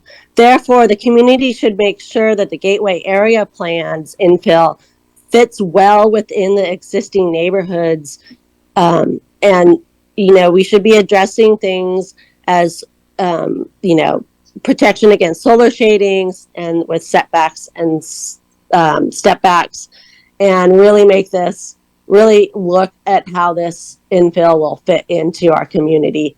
And so if it's good for the Gateway Area Plan, or if it will be good for the Gateway Area Plan, it should be great for the rest of Arcata. Thank you. Thank you, Patricia. Anybody else? All right, no more online public comment. All right, Council, is everybody okay if we finish with the Gateway Plan before we the general plan before we take a break? I was going to say the Gateway Plan. Do you want us to go in the other room? Not there yet. All right, so let's bring it back to the council. Does anybody have any comments that you want to make? Yeah, I just wanted to kind of, I don't know, bring some musings and then maybe just bring up some points of things that we could discuss more. But I mean, I think there are things that are not going to affect this document, you know, moving forward with an EIR. I think that we're not going to go more than what's in here. But just reminding, and I know, you know, some of the speakers kind of, you know, alluded to this idea of yeah, going back to the land and acknowledging the important natural elements that surround us. And I think that the status quo is what has really damaged that, and kind of the historical kind of zoning that we see all across our country that is really damaging and horrible for the environment and horrible for people, and has kind of created this car-reliant society that since the 50s we've been building up throughout our entire country. And so obviously we need to do something different. And so just kind of the reminder that we are living in a climate crisis, and it is, you know, pretty proven and well accepted that infill and walkable cities within, you know, it's scary within the current societal structure that we live in, but if we're going to make any, you know, meaningful change and meaningful step towards doing something, I mean, I think infill and focusing on, you know, bringing people to the downtown core hub and living near their services. I mean, as a person that lives downtown, the convenience of being able to walk to my favorite shops, restaurants, watering holes, grocery store, my doctor's office, you know, everything like that, it's really an amazing thing. And I would want, you know, I would hope that other people would want to be able to have that experience too, and not have to get in the car or take a long bus ride or walk 35 minutes in the rain to get where they need to go. And so, you know, the status quo really is this like non-mixed single family zoning with parking minimums that sprawl everywhere. And like, obviously that's not working. And there's been kind of, I think within the last like 20 years and even more, you know, recently, like a societal shift away from that. And so I think that like Arcata needs to be on the forefront of that and recognize that like, the way of zoning and Euclidean zoning of the past, and no, you can't do this, no, you can't do that, no, like is not the way of the future. And so it's definitely some things that I do think that we need to talk about more, that I would, you know, like to have some discussion about, are these overlay zones, because I'm kind of, and maybe, you know, I think just to better explain to the public too, because I feel like I'm having a different understanding than what the public is. And so I don't know which one of us is wrong. But I think, you know, we need to look at some more specific examples of what that actually is going to look like and how that's going to impact those neighborhoods. And, you know, just kind of have a bigger discussion as a council about it, because I know there's been some pretty minimal planning commission discussion about it, and they've had meetings about it, but this is kind of a new idea to us at this point. And so I would like to be able to talk about that a little bit more. And then also, I know we had a bit of discussion about it, but coming back to affordable housing and inclusionary zoning citywide, and what that looks like and how that would be implemented. And I know, I think there was also some work that our city attorneys were doing looking at that piece as well. And finally, to add, and personally, Fred, as a millennial, I have also given up on home ownership. So, and that's just a societal problem, I think, not necessarily an Arcata problem or a gateway area plan problem. But yeah, so those are the things I still want to talk about, but I do feel very comfortable moving forward on the EIR with these policies in here. And I just want to thank the Planning Commission and our community development staff and everybody that has done, and the community that has done so much hard work, you know, over the past few years, providing input on this. And it's been a really great process to be part of. So I appreciate it, and I appreciate the community. Thank you. And I'm fine to move forward as well. And I think Councilmember Schaefer addressed a lot of the email concerns that we've got regarding housing, and, you know, put her view on that. And I wanted to do something similar regarding parking, because that was another concern that came up. And I think, you know, often in the document, we refer to things as a car-free lifestyle. And I think that scares people, because they interpret it as like cars will be banned, or you won't be able to have a car. The way I see things happening is that it is going to become more difficult to drive than it is to use public transportation. Yes, I know another thing that's brought up is we don't have the infrastructure for the public transportation that we need to not have cars. But I see the shift happening at the same time. So, you know, if you look in the general plan, there are there talks about funds generated through parking meters or in lieu fees that would go towards transportation. And that's what I see is a shift of, in order to pressure all of us, who are still in our cars to get out of them, there has to be pressure, or it probably won't change. And so as we make it a little more inconvenient to drive, we're also using those funds to make it more convenient for public transportation. So I see it happening as a shift. And yes, we might be uncomfortable for a minute as we do this shift, but I don't know how how societal shifts happen without being uncomfortable. And we're doing this for the planet and for climate change. So, we might be uncomfortable, but I think the alternative is worse. But I just want to be clear that if you look at the example of farmer's market on a Saturday, most people, if you remember there's a farmer's market and you're driving, are not going to choose to drive through there. It is not convenient to drive through there. So you might actually choose to walk downtown that day, or perhaps take a different route. But it does change your behavior because it's going to be tricky to get through there. That's just an example, of a shift and a change. And so, in Cal Poly and the student body is brought up a lot, for housing and things and for parking. And I'll just stick with parking because Councilmember Schaefer tackled housing. But, I think Cal Poly is an asset to our community, and it also has impacts on our community. And, those in leadership at Cal Poly can do their part also by helping to maximize their assets and help reduce their impacts. And, when we talk about driving, there are many colleges that don't allow freshmen or certain, underclassmen to bring cars with them. Maybe that's something that's being talked about at Cal Poly. I don't know. But, that would change a level of parking and of traffic impacts. So I'm not saying that if we are headed in this direction, we have to for the earth and the climate. I'm not saying that it will be easy, but I think that it will be different than people who are very fearful of it, because we will have improvements to the public transportation that will help get us out of our cars in a more positive way.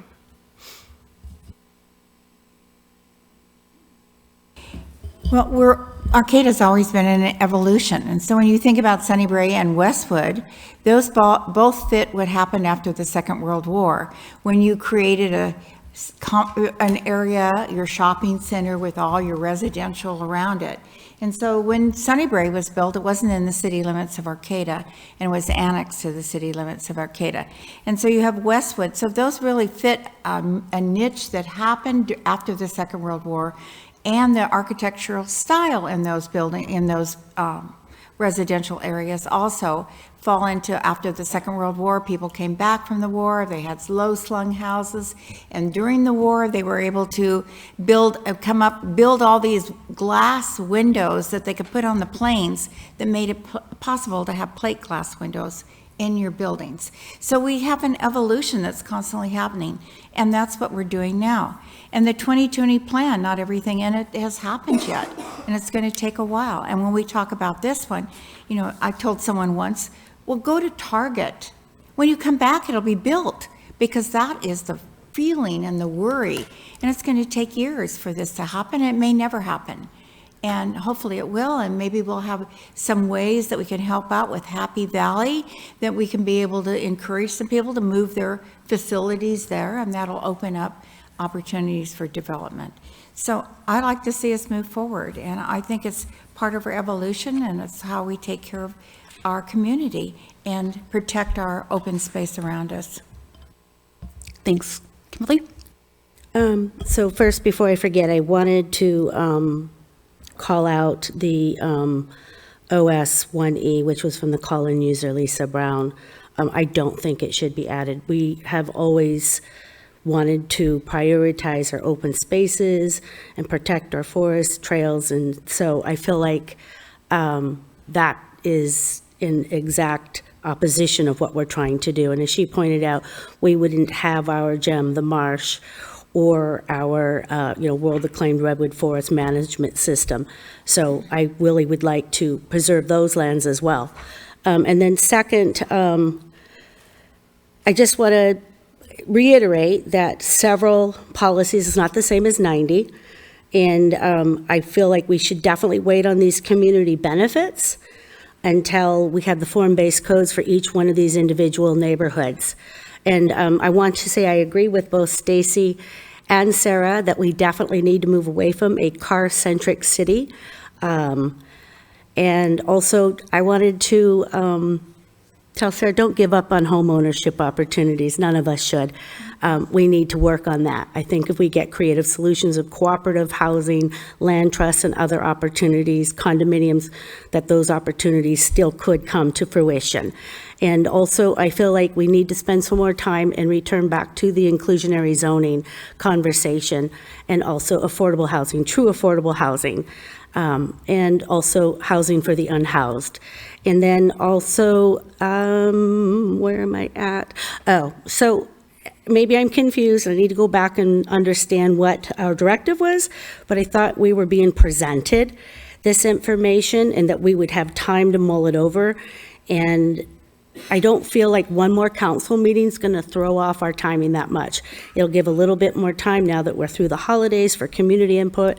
I certainly could use the time. That meeting on the 12th was long, and I think it was a big ask. I feel like people felt pressured to get through everything in one night. I don't believe that, they had an opportunity to do all the homework that would be required to go through those almost 90 policies, each one. And so that being said, we did send them with a directive, but it doesn't mean we need to rubber stamp it. I think that we need the time to go through each one of those policies ourselves instead of just, folding it into the gateway area plan, folding those items into our general plan. Thank you. All right, thank you, Kimberly.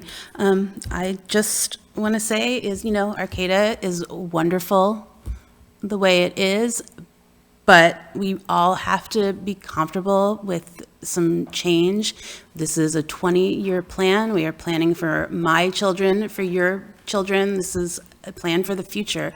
What I love about this plan is the open spaces protection, the daylighting of creeks, the circulation element that with road diets and making things accessible for all modalities of transportation in a really thoughtful way, that we're really centering the circulation on human scale and not car scale. I think it isn't cookie cutter. I think it's creative, and I think it's forward thinking, and I'm really proud of it. Saying that, I am not sure with what direction that you need from us tonight. I mean, I was looking for a motion, is or a recommendation. I don't think that, I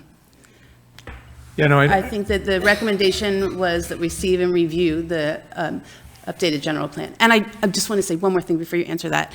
And Councilmember White, I agree with you. There's, a lot still to talk about, but like Councilmember Schaefer said, it will be going down and not going up. So we can still, continue with the EIR knowing that, we can pull back and as long as we're not moving forward. Now, I'm sorry. We'll have so many comments coming in and on the EIR, and then we'll have such a review of that. And there may be great comments, and there may be comments we've already heard, but I think it's time to move forward. And then I would just like to add, and maybe we could echo some council support for that, but to agendize, a future discussion of these overlay zones, and then also a separate agenda item and discussion of inclusionary zoning at future meetings coming up within our next few months, if that is supported by other council members. Absolutely. So what would you like from us tonight? Yeah, I don't need a motion. This really was just to start to get a sense for what the topics are that we want to be discussing over the next couple of months. The EIR is moving forward on the basis of this, and you do have the options of making, changes before your adoption, after your certification. I did want to report back one thing. I thought that we had included this, but I wasn't certain, so I didn't want to speak out of turn. But to Councilmember Atkins Salazar's question about the wastewater treatment plant, we do have under the public facilities 2B statements that talk about our long-range climate change goals for the wastewater treatment plant. Thank you. I must have missed that. Okay, well, at this point, I really want to thank the Planning Commission, you, Plan West and everybody for the incredible amount of work that has been put into the revisions of this document and the document in and of itself. And so I think, are we satisfied with that? All right, let's go ahead and take a 5-minute break. I think that Councilmember Stillman and Councilmember Atkins Salazar are going to recuse themselves for the gateway discussion. So I will see everybody back in 5 minutes. Let me just, we've gotten this far, we're sending the ERR, it's going to continue. So now what are you going to do with the gateway discussion? I just need to know what it is. I'm looking on here. I mean, it's going to be a general discussion just like this was. Just are like there before. things that the three Darn, I forgot my knitting. council members want to discuss? All right, let's take 5, everybody.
All right, let's reconvene and move on to old business item B, review the December 2023 revised Gateway Area Plan.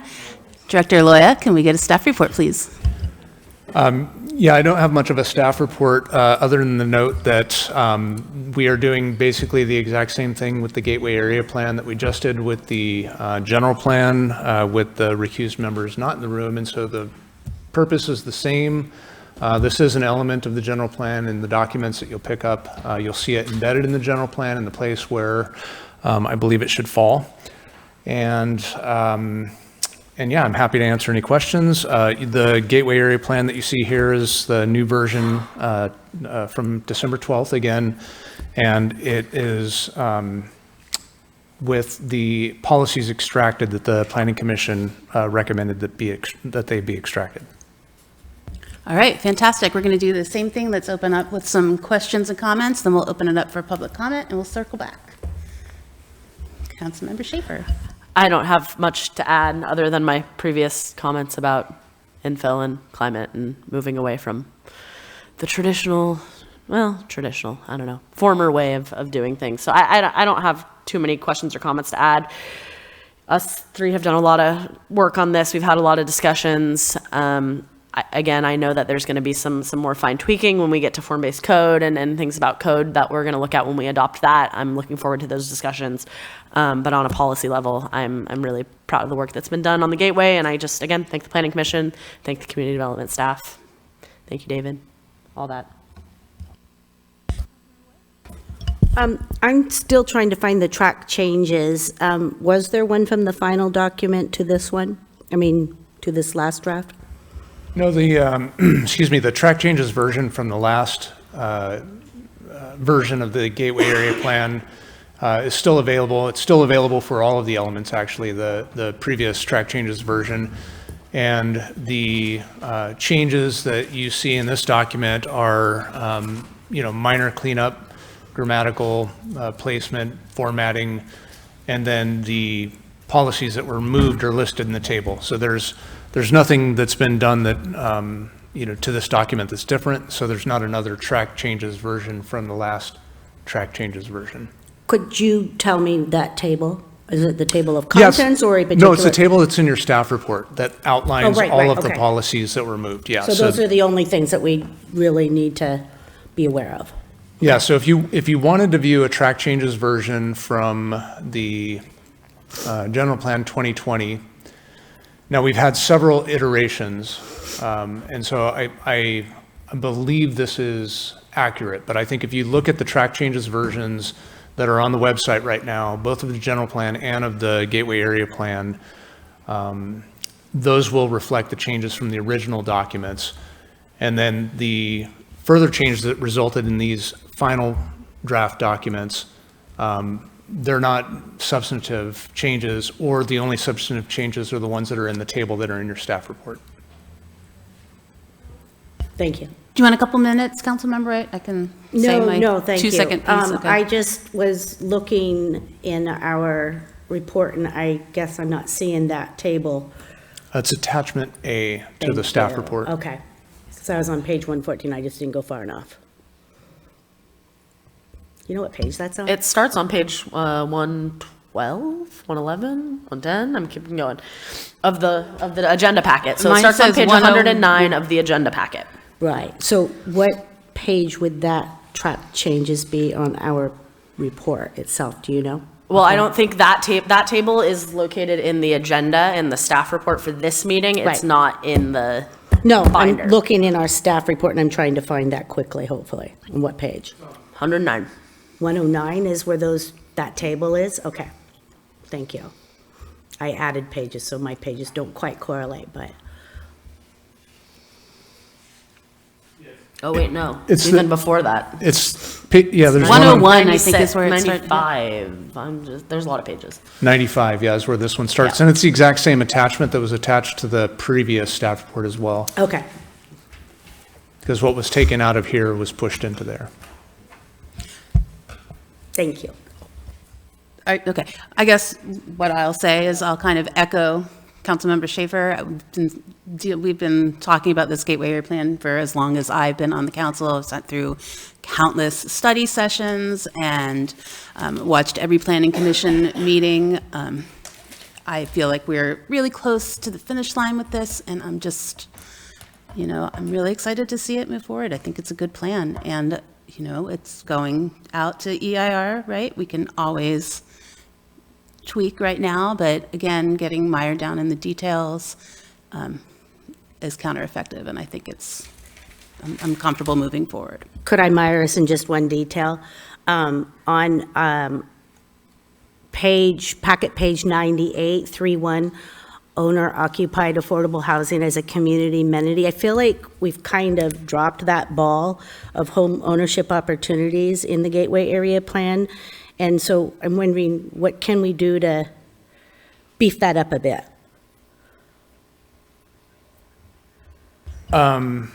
The owner-occupied affordable housing as a community amenity is still part of the Gateway Area Plan as it relates to these D8 policies that house the community benefits, is the way that the commission has recommended it.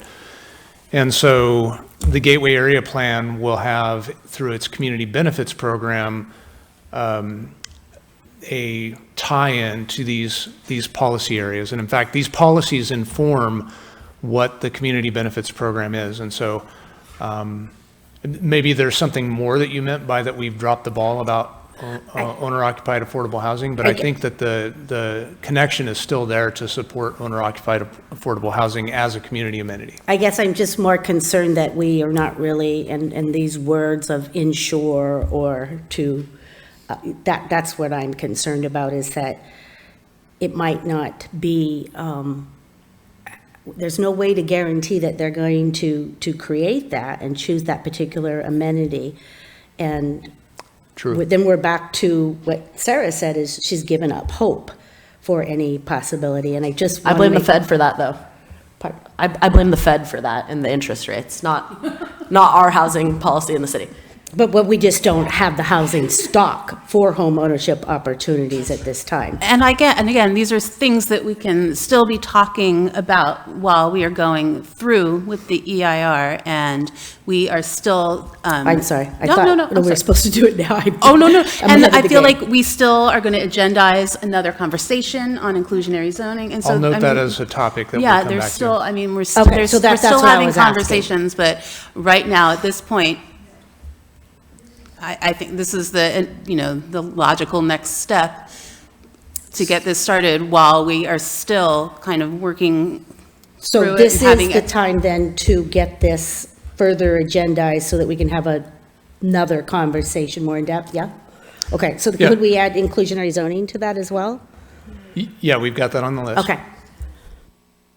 And I would just like to add, and this is maybe a topic for that agendized conversation, but what mechanisms really are available besides using the community benefits program? But you can't force the developer to say, hey, you're selling this as a condo, or hey, you're selling this as an owner occupied unit.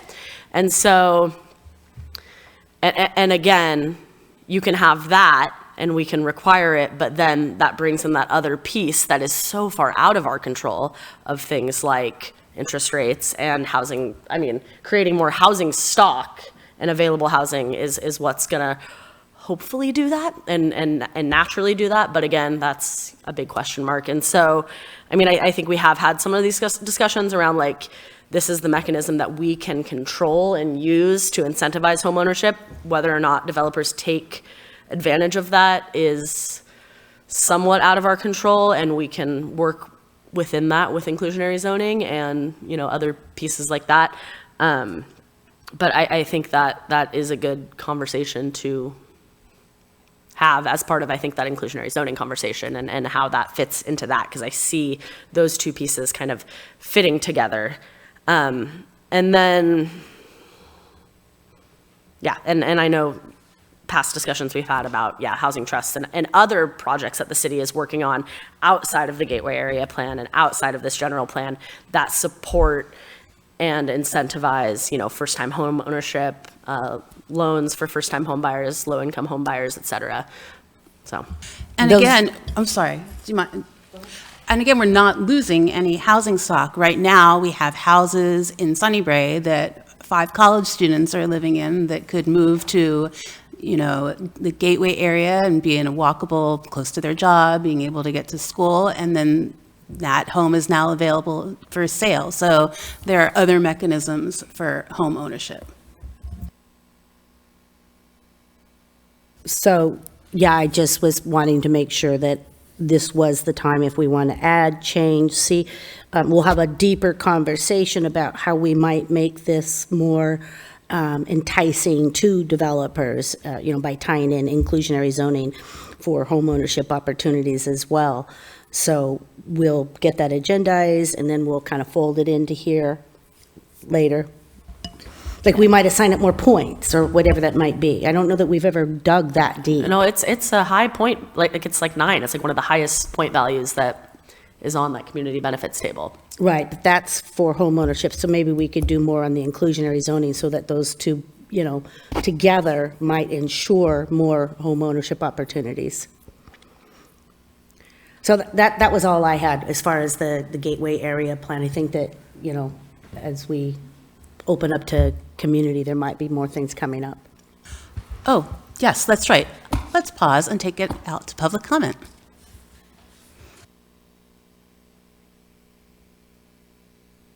About the Gateway area plan.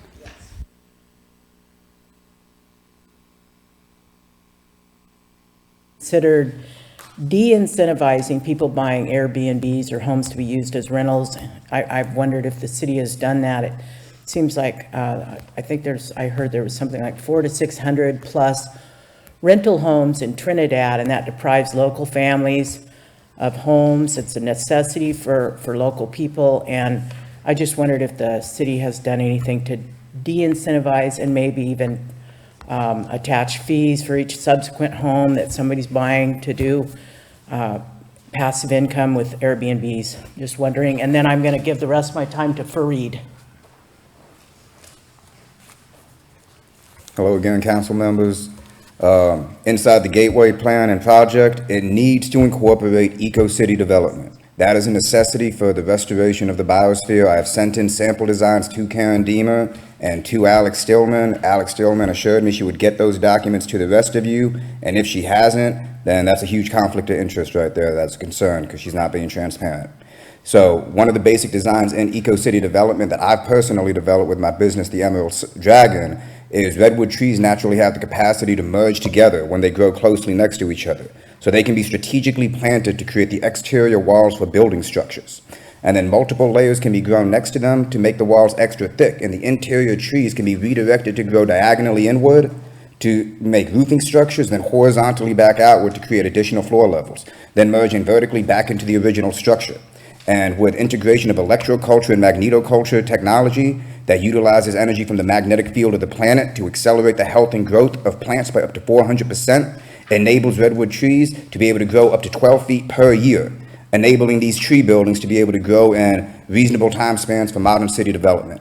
After the initial floor levels get developed in these tree building cultivations, it can grow a new floor level in around every 5 years, depending on the diameter of the tree. And when modern technologies are integrated into these designs, such as electricity, plumbing, lighting, heating, customized ecosystems can be created on each floor level of these tree buildings, which can enable housing systems that can produce their own food forests inside of the housing system. It integrates modern city developments back into harmony with the ancestral ties to the ecosystem. The natives believe that the trees are our ancestors, and part of that belief comes from the fact that the trees are alive. They remember. They were there when the ancestors themselves were here, and they can depart those memories onto the current generation. These tree building designs bring new definition to the term family tree, and they are cheap and affordable to make and create housing developments that can turn into skyscrapers to the next generation and make houses affordable to people like the council members and create affordable and accessible housing to everyone. In addition, the Gateway project also needs to incorporate the use of modern technological advancements. such as quantum computing systems that can be utilized to create a biofeedback communication system with the ancient forest ecosystem. And next generation sequencing data analysis technology can be integrated into the quantum computing system to create a live interface system between the living forest ecosystem and humanity to establish conscious communication between the two of us once more. And this technology can also be integrated to create sampling devices that can create a scientific historic database of all microbial changes in the habitat that can implement the Gateway Project into the White House's One Health initiative to create nature-based resolutions towards solving health issues in the modern world, as well as the tree buildings also providing this because trees themselves produce most of their light inside of the ultrasound, which has been proven to be able to kill viruses and bacteria, including the coronavirus. Plants are able to speak and they communicate in ultrasound. And, the light spectrum is in ultraviolet. And yeah, they communicate in ultrasound. And ultrasound has also been proven to be able to kill targeted viruses and bacteria in the environment, including the coronavirus. These are nature's natural immune systems and defense systems, and we need to be incorporating our evolution and development as a city towards utilizing what nature has already proven successful since time immemorial. In addition, subterranean infrastructure can also be developed through these eco-city developments. The redwood trees have root systems that are very shallow, only going 6 to 10 feet deep. We can create subterranean infrastructure by building tunnels that have metal tubes that create framework systems for the tunnels that are designed to excrete super nutrients, to lubricate the outside of the tubes and attract the root systems to grow around the tubes over time. And it'll create tunnel systems that are literally made out of the redwood root systems itself that can also be remodified to create subterranean building infrastructure. The root systems themselves can help strengthen the forest ecosystem to be able to reestablish old growth conditions, and it can be made so multiple levels of subterranean building infrastructure can be developed and enable the deeper building infrastructure to be readapted to the mycelium network, creating an entire level of the city made out of living fungi. We have some of the greatest environmental experts on the planet here, and we need to be incorporating their expertise into the next evolution for our city development. And by doing this, we can incorporate the White House's new core prioritizations in their national nature assessment to create greater shade-resistant, cooling local climates and atmosphere, creating sustainable agriculture development, and being able to integrate the expansion of city development with the reforestation of the planet. Thank you so much. I also want to say that if you send it to Councilmember Stillman, she can't send it to all of us. That's a Brown Act violation. The best thing to do is send it to City Manager, and she can disseminate it to the rest of us. Thank Okay. you. Or all of our emails are on the city website, or we can get you a card after the meeting too, so you can contact all of us. Awesome, I appreciate that. Thank you. Yeah, I didn't know the councilman was recused from these matters before. It's all.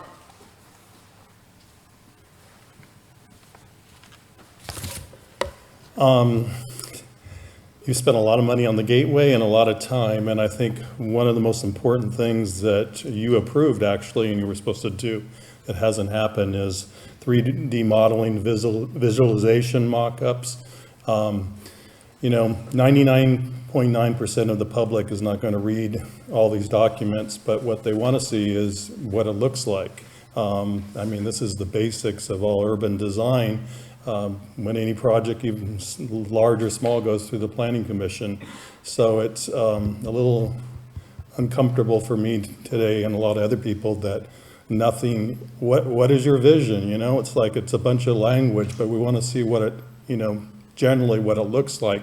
And you could start out by, some simple renderings that show what these heights look like. If you're a fan of 7 stories, then let's see it. But we need to see it from this perspective of the hills. We need to see what it looks like from a street level. You want the public to know what it's like, what your vision is to walk through these streets and believe in your vision for the next 20, 30 years. And you're not doing it. And I brought this up to Planning Commission a year and a half ago. And I went a little bit further. I said, not only do you need those photographs, but you need to put it on a mailer and you need to stick it in the mail and get it to every resident in the city. And that way they can see it, and then you can direct them to your website or whatever for more information. And the answer was, we're not going to do that because there's the fear that the public's going to see the heights of these buildings and they're not going to like it. And it's unbelievable they would actually say that, but I'm glad they're that honest from that standpoint, because that's saying you don't really believe in democracy. You don't believe in what the public really wants to know about this project. So it's, you need to do that. I'd also say, as far as the buildings, we seem to have, the last time I went to Planning Commission, it was, sometime after our lookbook, which everyone picked what their vision they wanted things to look like. And we had Matt that basically said, I don't want those setbacks anymore. And it's basically, I'm afraid that's not going to even happen. So we retreated from, the dream state. And I think David even jumped in at that point and said, what Matt is saying is that what we're going to get is really Sorrel Place. So I don't see Sorrel Place as the place where all these plazas are and all of these areas to hang out. So you're a little off on how things have kind of changed over time. Thanks. Thanks, Gregory. Okay. Mike? Okay, Jeff Harris, Myrtletown, actually, so making a little bit of a trip. Just a couple things that bear on this sort of tangentially. One, there's been a lot of talk about climate change, and the relevant issue here, the most relevant issue is most likely the sea level rise. And that's very uncertain. I mean, the estimates now, they might get 3 to 4 degrees Celsius, but sea level rise estimates are anywhere from, say, 1 meter to several meters. So that's a big unknown. So that's something to look into. And people don't even know exactly what that's going to be. So we need to look at their likelihood range. And then the second thing, parking. And my take on this is a little different. I actually do a lot of walking, and then sometimes when I drive into a place, I like to just to go to the next commercial zone. But the businesses are so parochial about the parking. So you have designated parking for one business, and then there's a big barrier. You have to go out on the street, and it's very discouraging of bikers, pedestrians, anybody who wants to say, shop at one place and then walk to the next place. And if you look at the malls from the 40s and 50s, people would park outside and they would go into the interior mall. Look at the newer places; they're designed to get your car as close to the business as possible. So I don't really believe that people are serious about the environmental issues, health and safety issues. I think what I really see is getting as many cars on the road as possible and keeping them moving as much as possible. When I look at people, they want to drive fast, they want to drive large vehicles, they're inclined to drive long distances. So I'm not talking about so much Arcata, but when people generally talk about these environmental issues, particularly global warming, workable communities, it's generally lip service, little window dressing. I don't really see anything substantive, and I don't believe you're going to do anything substantive. When I say you, I mean people in this country in general. So let's talk to that a little bit, okay? Thank you. Good evening. I'm Fred Wise. Strictly on EIR matters, in the Gateway Plan, there's a primary opportunity zone table, which shows, the gap relates to a build out of 3,500. I don't think we're getting anywhere close to that. There are numerous errors in that primary opportunity zone table. But if they have a lower number, then it's okay with the EIR. If the EIR approves 3,500, then we'll wind up with a lower number when we get those errors worked out. One of my complaints about the Gateway Area Plan is a real lack of innovation. It's very normal. Former Planning Commission Chair Julie St. Elcock pointed this out. I pointed it out. A lot of things that we started out with, innovative ideas, have just gone by the wayside. It's unfortunate. We can bring them back if we really care about them. There are many policies that were dropped that I disagree with. Their need to drop them. One is 3A, plan for approximately 500 new residential units in the Gateway area for the next 20 years, recognizing the full build-out potential in the area is close to 3,500 units. That was dropped. That seems significant. Another one is perhaps smaller, 5B, Creamery District. Continue to use existing placemaking and naming of the Creamery District in city mapping. This was dropped because It was felt that it is going to be used, it's not going to be dropped. Well, a future city council could drop it. This was one of the few things that the Creamy people asked for, and it was dropped. I don't think should be any hotels in the Gateway area. That might be good for the city business, but it's bad for housing. Where there's a hotel, there's not housing. In the staff report is written, the commission arrived at a majority consensus in each of the policies in the Gateway Plan. This is the problem. There's no such thing as a majority consensus. They're two different things. Majority, of course, is thumbs up, thumbs down. Consensus is a discussion where people meet in the middle. That's what didn't happen. Council member White commented on Lisa Brown's open space 1E. That's why these things need to be gone through thoroughly. There's lots of changes. There's not a track changes version. As was mentioned, the massing diagram that was part of the $118,000 from a year ago has yet to be seen. That's an important diagram that vanished. The visualization placeholder page also vanished in this current version of the general area, Gateway Area Plan, excuse me. Homeownership says encourage, we can do much better. I have lots more, but they don't relate to getting this through to the EIR. We'll bring them up in the next few months. Thanks. Thank you, Fred. Hi, I'm Joanne McGarry. I live in the Gateway area in the Creamery District. I don't drive a car these days. I take a bus. And one of the things I really would like for us to think about is a hub for transit in the Gateway area.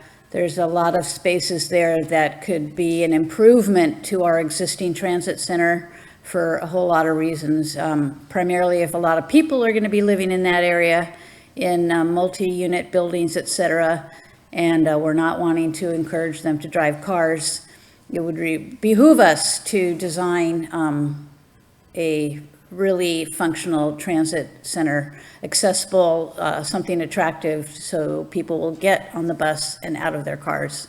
So I would hope that that would be something that is really strongly considered.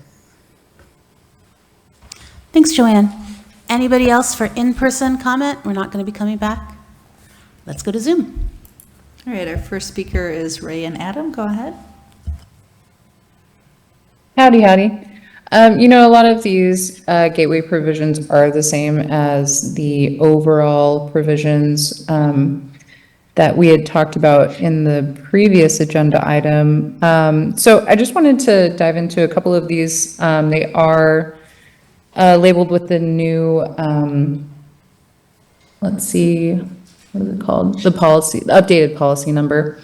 One thing I wanted to call out, and I hope my understanding is correct, but for OS-1E, this outlines the vacant or underutilized land development. As another commenter mentioned, this would allow for development in existing vacant and underutilized properties with low natural resource value as a strategy to permanently protect high resource value open space and provide high quality open space. From what I understand, this permanently protects outdoor space and creates public parks for existing vacant land. I would suggest clarifying this language so there isn't confusion in the future, since this is an important and considerate provision. D-1A identifies a provision to ensure quality materials that maintain their appearance over time. Again, it would be nice to have a specific call out for carbon neutral or carbon negative materials in this. For D-1, I believe L, this is utility screening. This outlines screening for utility boxes, but I'd like to ask the council and staff to consider public support for new development to create to locate utility boxes underground rather than simply screening them. So for developments, finding ways the city can fiscally support moving these underground, not only for safety, but also city beautification. Moving on, D-4A for mid-block passageways. These are for blocks that are greater than 300 feet in length. I'd like to ask the council to consider specifying provisions for green alleyways or green streets to help stormwater collection, community beautification, and neighborhood character, so that these mid-block passageways aren't an afterthought or overlooked. For D-E, 8D, this provides some of the strongest public support to aid future developments to provide owner-occupied affordable housing as a community amenity.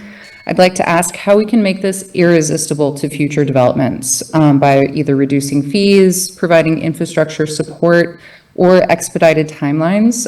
These are all measures that would encourage developers to be able to responsibly provide these options for our community. GA-11A and 11B. This would add utility infrastructure system improvements to the city's capital improvement plan. I'd like to suggest some future forward thinking in terms of water treatment in relation to Thanks, microplastics. Raylene. That's your time. Did you want to turn it over to Adam? I don't know. Do you want to turn it over? There's like 2 things left. Where are we? Oh. Okay, and pre-treatment to remove organic materials and microplastics, which lessen the filtration needs and later in subsequent. No, you skipped a part. Oh, I skipped something. No, it's in Tampa, Florida. Oh, sorry. Recently, Tampa, Florida has made steps forward in implementing Dutch water pre-treatment to remove organic materials and microplastics, which lessen the filtration needs later in subsequent filtration processes as microplastics become more and more of a presence in our world. Let's protect the bay and our aquaculture. I highly support working on, GA-11B. I highly support working with the county to create an enhanced infrastructure finance district. And GA-6F, this outlines a public plaza in Southwest Industrial Area to establish a new public open space or plaza in the Barrel District. I would love to see provisions for pedestrian-only outdoor space to facilitate more communal cultural events like Friday Night Market, but in Arcata. Sounds cool to me. Thanks, guys. Thanks, Adam. And once again, Raylene, if you want to email that to us, I know there was a lot of detail that I don't think that was captured. So thank you so much. Next. All right, our next one is iPhone. Go ahead, iPhone. Hi, this is Jim Becker. Thank you for my time to speak. I do appreciate the policies from the original, what was sort of the original spirit of the gateway. I mean, things as far as massing to existing structures. I know it's been spoken about with the Planning Commission. I hope that makes it to the end and considers that with both the neighborhoods, businesses, and single-family homes. I still have a concern about GA7I, which is the no net loss of Class 1 trails, allows the realignment and relocation of Class 1 trails for improvement of transportation access connectivity. It speaks specifically to the L Street corridor, and once again, my concern, sort of in the spirit of the directions you're heading, leaves the door open for possible, removal or still relocation of it. And at this point in time, with all the efforts that's been made by the council, and in the spirit of that, I would consider that gets clarified, that if it is, it's not specifically for that corridor between, what would be Alliance and Samoa Boulevard. Also, I am glad to see GA9F, which is solar shading, ensure new developments minimize solar shading of surrounding properties. And I already did speak of the massing, and hopefully in the whole process, as we move forward with the concern about state bonus densities, that are, hopefully you can still maintain those policies, which I think are what sort of assures the public that this can be a good project. Or I should say, in this case, a good plan. It's been referred to as a project many times. Anyway, thank you for the time to speak, and good luck with everything. Thanks, Jim. And Melody, go ahead, Melody.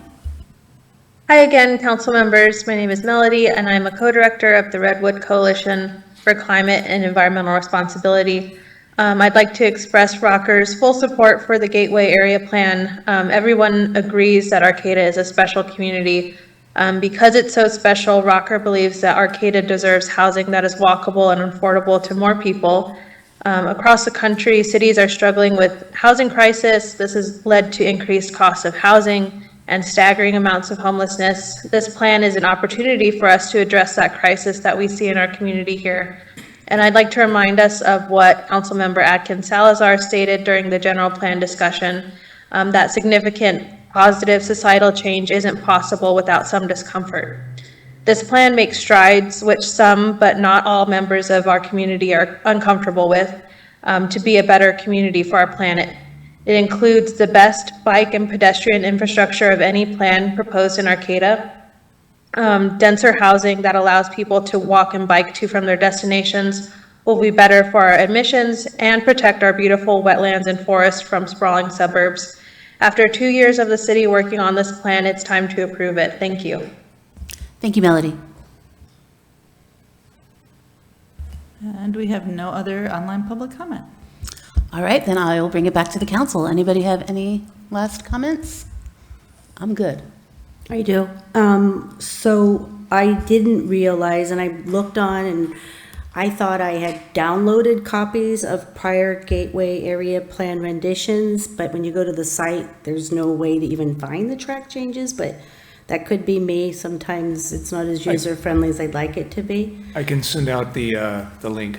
Okay. It's on the website. Could we put, I would hope that we don't take out 5B, the Creamery District one. If we could possibly not drop that one, that would make me really happy. And then also, if we could do some clarification with the no net loss of trails that James Becker wrote, GA7I, just so that he and everyone else is assured with the L Street corridor, it's not going to be affected. And I didn't write down what I believe it was, well, maybe it was really, and perhaps it was James, about the microplastics, but that was certainly intriguing. And maybe when they send those links, I can maybe, and then the public plaza in the Barrel District, also very much would love to further explore that. And then if we could keep, I know that we're taking out the policies related to development in the zone, they're going to go into the land use element. Is there any reason why they can't be in both places?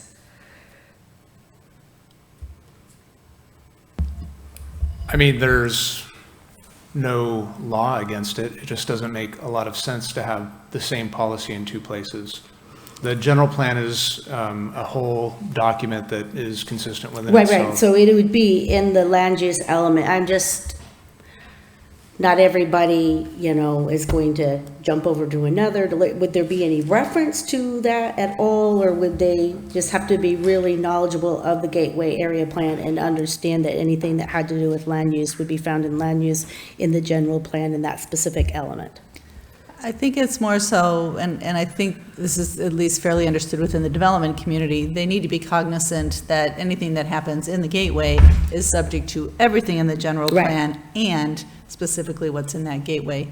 And that is true in our current general plan, i.e. if you were also in, say, the coastal zone. Right. You have to comply with our current land use code and our coastal zone policies. So, I mean, consistent with that, it would just be duplicative, I think, is. Sure, and I guess if they're not in the planning realm, they might not even know or care about that anyway then. I guess I just was like, it was here and then it's going away, and I was just like, could we just leave it in both? But I hear what you're saying.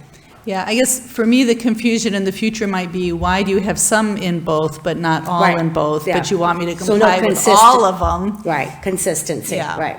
So, yeah, okay. But we can talk about that further. No, that's okay. I just was, having things leave, like, oh no. And give me just, if somebody else wants to jump in here, I kind of going back and forth on my notes. I think that, I don't have anything else to say. Oh, I did have something, sorry. So late news that came in, and I told this person that I would bring it to the attention. So everyone knows about the big earthquake that just happened in Japan, that 55 people died, unfortunately. And so I guess the concern is that, I'll just read you what he says. So above the pictures of the earthquake engineered buildings in Japan after the recent 7.6 earthquake, and as you guys know, we're in earthquake country. So these structures from the pictures show that they're relatively intact. It's the soil that failed. And so that's always been one of the concerns of these 7, 8-story buildings from the very beginning of being in the Gateway Area Plan is that it is also on alluvial soil. If I hope I'm saying that right, correct me if I'm not. And that kind of soil, it kind of turns to jello. And so they just asked me to, bring this back in. Tall buildings do not do well, even those that are engineered to resist earthquakes. And for the sake of the future Arcata citizens, I urge you to reconsider the height of the buildings proposed in our Gateway Plan. The life you save may be his grandson's. And that was from a concerned citizen. Thank you. We can certainly add that to the list of things to talk about in the future. The seismic safety standards for modern buildings are designed for life safety. They're not designed to protect the buildings.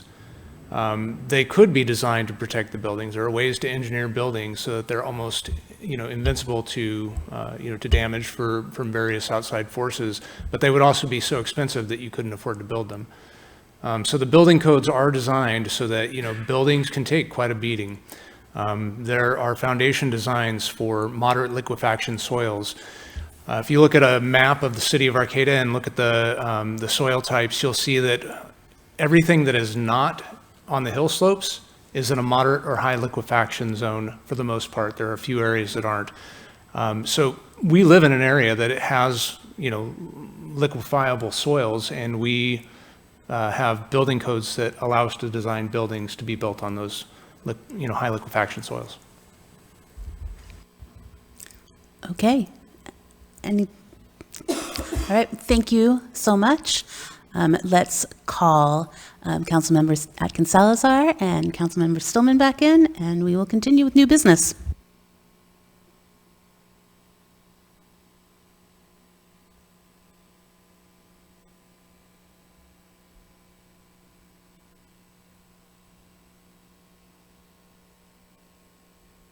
All right, thanks for bearing with us, folks. We have one more item, and then we'll get to more public comment. Thanks.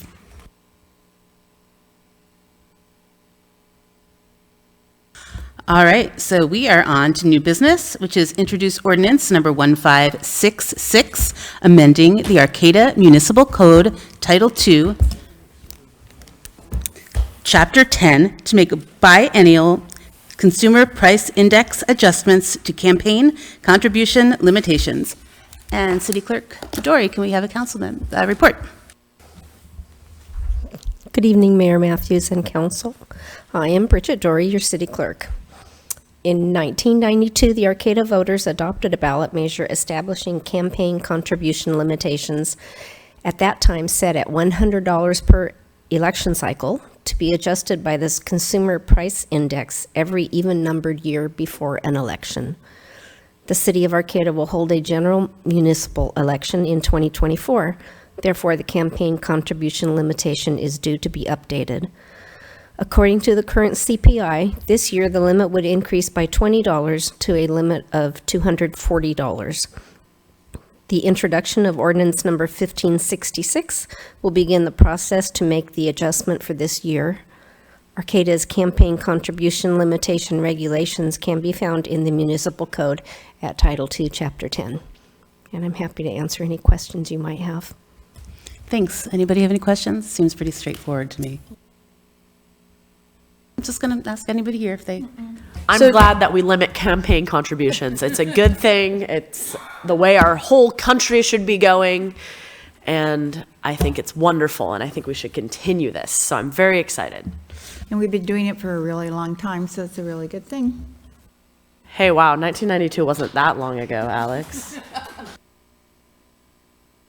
Yes, and to both of you, I agree. Just a quick question. So is that $240, just to clarify for everybody, so that's the amount that an individual could give somebody's campaign? And is it also the same for, like, if a business was contributing, or an organization, I guess, is it the same for that? Yes, that is true. Whether it be an individual person or an organization. 240 will be the limit this election. Could I clarify, and I apologize, I thought it was 220 and that we were increasing it. It is. Okay. To 240, yeah. Right, That's the sorry. CPI I'm back increase to from thinking it 220 was to going to increase 240. by 100 again, which I already talked to Gary. It's like, no. Okay, thank you. All right, let's open it up to public comment.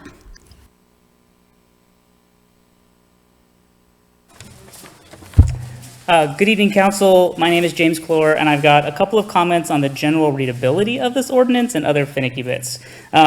It starts with, no person other than a candidate shall make, and no campaign treasurer shall solicit or accept any contribution which could cause the total amount contributed by such person during an election cycle in support or opposition to such candidate for city office, including contributions to all committees supporting or opposing such candidate, to become an amount exceeding the base amount of $100 for the election cycle, adjusted every 2 years pursuant to section 3015 to $240 in 2024. I would propose splitting this, as is done in other local ordinances, to simply state that these contribution limits do not apply to a candidate's personal funds, and to also break it out into bullet points. This is a very long run-on sentence, which I think is difficult for people who are maybe first assuming the position of treasurer or candidate to fully understand. If possible, I would also wipe out the section talking about the original base amount and simply state that the amount may not exceed $240. If you're going to bring this back every 2 years, I don't think you need to talk about the adjustment. It's mentioned below in the same ordinance, section 3015. If in another ordinance, I could see the call out, but it just adds wordiness to an already wordy sentence. Overall, I would like to see this be more easily readable and understandable. What I read above, like I said, is one very long run-on sentence, which I personally can get lost in. I also think the election cycle period is maybe a bit confusing or could be wrong. 4 years I feel like is too long, and I foresee complications with the way the ordinance is written. For example, if I donated the max to a candidate on October 15th of 2024, if that same candidate ran again in 2028, I would not be able to donate again until October 16th of 2028. If the candidate forgets that I donated, or they have a new treasurer running the campaign, or I forget that I donated, all of these scenarios, which are very likely, they'd be in violation of this ordinance, and I don't think that's the goal. You could either tie it to a particular committee that's formed, or shorten up the time period, or do a max per year like the city of Eureka or the county of Humboldt. And then in Part F, duties of campaign treasurer, I'm not sure that this is clear enough for the situation that arises where a donation in excess of the limit occurs. Other local ordinances allow the funds to be returned to the contributor or to the general fund, which I like. Going into the general fund's great. Also, it appears that this allows the funds to be spent, as it says, any such contribution so deposited shall be paid promptly from campaign funds, if any, to the city treasurer for deposit in the general fund of the city. What if there are no campaign funds left? There's some ambiguity here that I feel isn't necessarily helpful. The funds should simply be returned or deposited into the general fund. Thank you, Council. I do apologize for being kind of a stick in the mud on this. I appreciate these campaign finance ordinances and their goal for transparency and getting kind of money out of politics. And if we do this in 2 years, that's great too, because it comes back every 2 years, which I also love as part of your ordinance. So thank you very much. Thank you so much. I'm not intending to run for office, but I'm glad it's 240 and not 420. All right. Anybody else in person for a comment? Anybody online? We have no online public comment. Well, I mean, I think just a short version is anybody interested in having our legal team clean this up? I mean, some of these ordinances are older and clunky. I do know I had to ask for clarification multiple times trying to figure things out when running. So I hear you. So is anyone interested in doing that, or is this already being done when they're going through our policies, or what? And I know that the city of Eureka is kind of different than the city of Arcata. One of us is a charter city and one of us is not, and so that's why they have different ways of doing things. So does that affect the way these ordinances are written? I think I'm just asking to clean ours up, keep it the same. Yeah, Like, I don't want to sure. change anything, just make it readable. Like, let's not rock the boat, but let's make it easy. Can we simplify it? I'm all about making ordinances easy to read. What I would recommend is that you introduce this ordinance tonight. I would probably recommend that you adopt it just to get through this election cycle. Part of the complication on this one is that there is a voter initiative tied to part of this ordinance, so some of that language I think is carried through. So I just need a little bit of time to tease that out, but I'd be happy to do that, and anytime we can make it more understandable and contemporary is positive. I just want to make sure that we're not eliminating something that we would need to return to the voters, or if we do need to, that we have that conversation as well. Yeah, I agree with Stacy on that, and thank you for, enlightening us with that extra information, but, yeah, cleaning it up would be great if that's possible, just because now I'm questioning, I'm like, oh God, did I mess up last time? Uh-oh. So, making sure that we all understand, so people who run for office can understand, because, yeah, Bridget did a lot of explaining, I know, to all of us, so, yeah. Okay, well, has anyone made a motion down there? No. Go for it.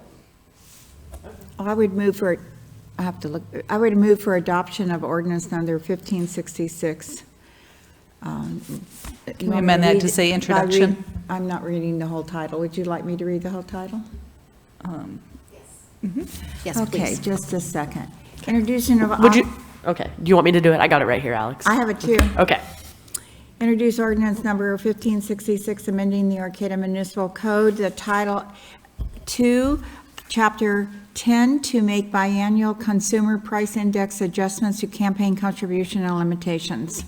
I will second. All right, all in favor? Aye. Aye. All right, motion passes. Good job, everybody. All right, now it is time for, once again, oral and written communication. The city appreciates public input. This time is provided for people to address the council or submit written communications on matters not on the agenda. Please know that pursuant to the Brown Act, the council cannot discuss or take action on items that are not listed on the posted agenda. At the end of all oral and written communications, the council may respond to statements. Supported requests that require council action will be set by the council for a future agenda or referred to staff. Speakers addressing the council may be limited to 3 minutes with a maximum of 5 minutes, and a time limit on the overall length of oral communications may be imposed. So, if you are in person and want to give public comment, please line up at the podium. Please raise your hand if you're on Zoom, or press *9 if you're on the phone. We are going to take all in-person comment first, then we are going to go to Zoom. We're not going to go back and forth. So if you have something to say about anything that is not on the agenda, go ahead and get in line. It's 3 minutes this evening, 3 minutes. Thanks. Paul Patino, Arcata. Simple request, ceasefire. No ifs and buts, strings, concerns, just ceasefire. So I appreciate all of you to consider that. And whether you write a letter or a resolution or whatever, get it to Jared Huffman and our 2 senators. Thank you very much. Thank you, Paul. Very good. Okay, so I'm going to speak to that issue. So why is Israel invading the Gaza Strip? What do you call a pacifist Jew? You call him dead, very dead. Thus, there must not be a lasting ceasefire until the hostages have been released and Hamas has been dealt with appropriately. So, to understand the current situation, one must consider some history, starting with that dear warlord Muhammad, who by the 620s, capitalizing on his concoction of a distorted and corrupted version of Judaism, was leading a marauding band of pillaging brigands to take over the Arabian Peninsula. In time, his followers had conquered lands and converted populations from Tunisia through Indonesia. World War I led to the fall of 5 empires, including that of the Ottoman Turks, whose lands included what was to become Palestine. Having acquired these territories, the British, in 1948, gave the lion's share, about 80% of them, to their Arab occupants. These Arab lands became a Palestinian state, Jordan. A small portion, about 20%, was set aside for the Jews for what was to become Israel. This was the 2-state solution. Now, the Arab Muslims were very unhappy with this state of affairs, so once the British had left, they attempted to destroy Israel. However, Israel successfully defended itself over the next 25 years and came into possession of more territories, including those of the Sinai Peninsula, the Gaza Strip, and the West Bank. Most of these were returned, particularly the Sinai to Egypt and Gaza to the Palestinians. Now, the Egyptians have been at peace with Israel for quite a few years, but Hamas is seeking to exterminate the Jews and eliminate their state. As part of this effort, on October 7, 2023, Hamas engaged in the provocative and brutal attack on and massacres of Israeli civilians at the music festival and in their own homes. Israel was compelled by duty and had the desire to defend itself and its people, which required the elimination of Hamas. Hamas also uses their own people as human shields by placing their bases in the vicinities of hospitals, schools, and other civilian facilities. Thus, when Israel eliminates these bases of operations, excessive collateral damage occurs. Now, certain cultural Marxists have decided to make common cause with the Palestinians, including Hamas, as they see the Israelis as being the oppressors and the Palestinians as being the oppressed. However, the application of this dogma grossly oversimplifies the complicated and long-standing conflict there. Note that in Article 7 of the Charter of Hamas, one finds the following concluding statement. The day of judgment will not come until Muslims fight the Jews, when the Jew will hide behind stones and trees. The stones and trees will say, O Muslim, O servant of God, there is a Jew behind me, come and kill him. The document continues saying, our struggle against the Jews is very great and very serious, and demands the destruction of Israel and the replacement of both Israel and the Palestinian territories as an Islamic state. Thus, Israel is locked in an existential struggle with Hamas, and a lasting ceasefire must not be put into place until Hamas has been eliminated. Thank you. Next speaker.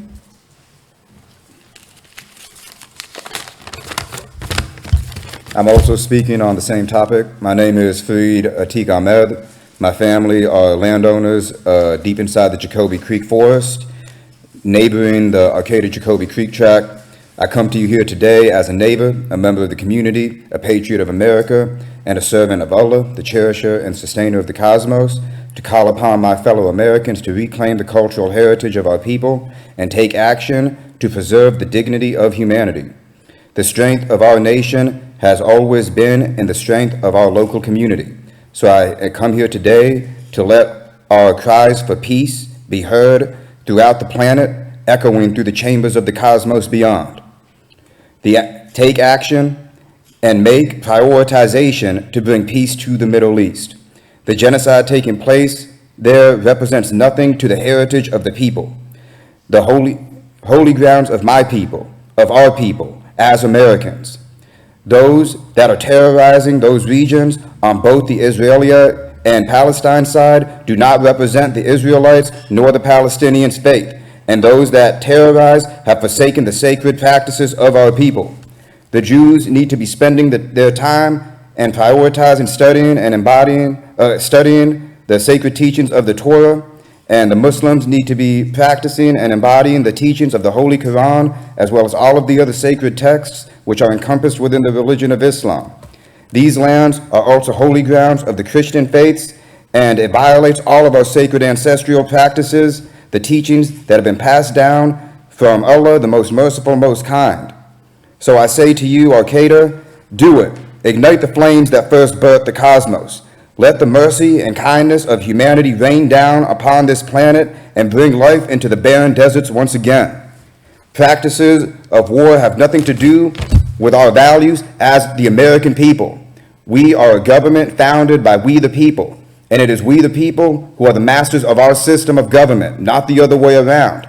And as a self-governing nation, it requires an educated population, something that we have lost in modern times, but we can regain here and now. Promote supplies for peaceful mediation, aiding the injured and disenfranchised, bringing food and water for those who need it most, and reclaiming what it is to be human, what it is to be humane, what it is to be one with humankind, to recognize our own humanity, and to walk the path of the humanitarian. Thank you. Thank you.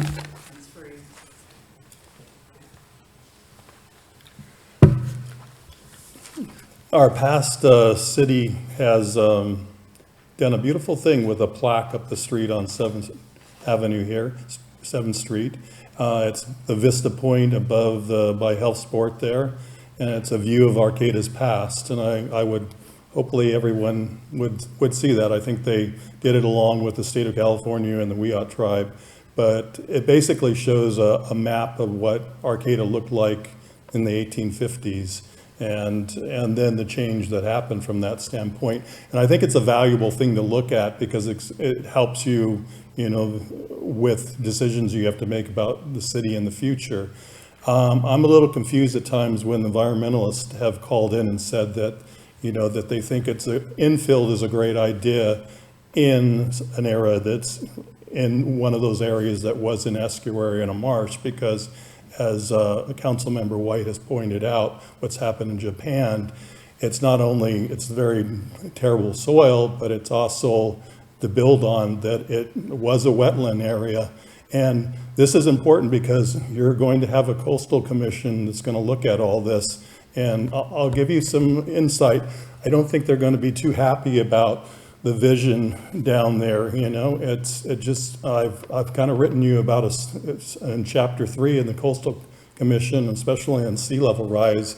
And, you know, you're a prime candidate for that legislation. And I don't know what other city in probably California that is going to be affected with such a big area. So it's true that infill is a very good way of building, you know, mid-rises or even high-rises, but not if it's a wetland area. So it's a poor decision, and unfortunately, you're still going that route. But I think you're gonna find out from the Coastal Commission what their view is on this, and I think they're going to tell you no. So I would also point out from the standpoint of being in the scoping process in the past here, a lot of talk about the population growth, especially from the university. We have, I think, a couple of people from our council that go over there as liaisons. And I haven't heard any talk, but from the standpoint, you know, they claimed there was going to be 2,000 students this fall, and we got like 123. We actually have like over 300 empty dorms there. So there's also 2 big projects, the Library Circle project that was on their website, and another one that was above the art department there in sculpture and ceramics. Huge projects. They're not going to happen. They pulled them off their website. So there's been some dramatic change and a pullback on the growth provisions there. Thanks, Greg. Hi, my name's Tricia Murphy. Thank you for allowing this opportunity to talk about this topic. We are a different group than came in the last time and asked for this resolution. Over 67% of the American citizens, both on the left and the right side, together 67%, and it's probably more than that now, of the American citizens want a ceasefire. The reason we don't have a ceasefire is AIPAC has bought and paid for most of the votes in Washington. That's just a fact. AIPAC and several other Israel lobbies.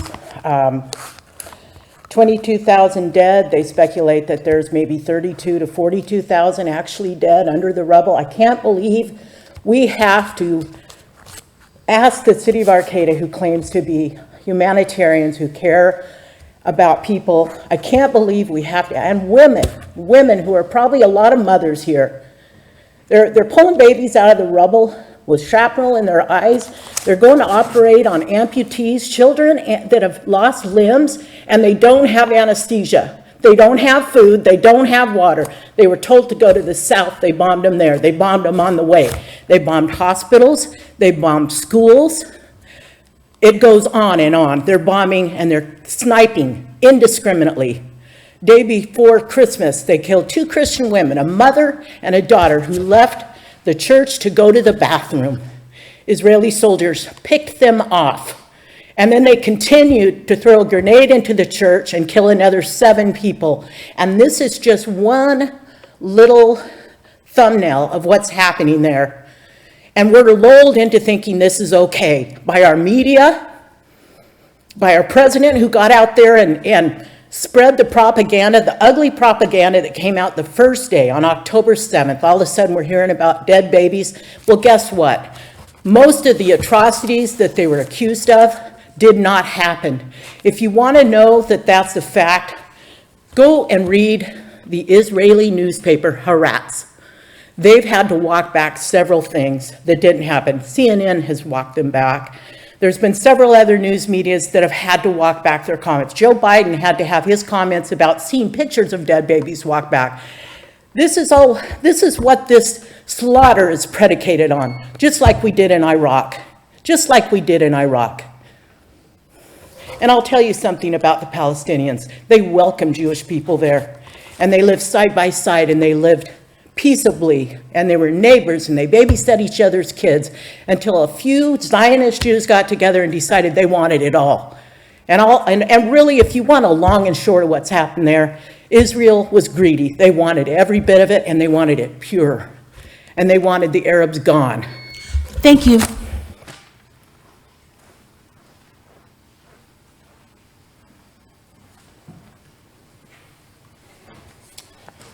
Thank you, Council.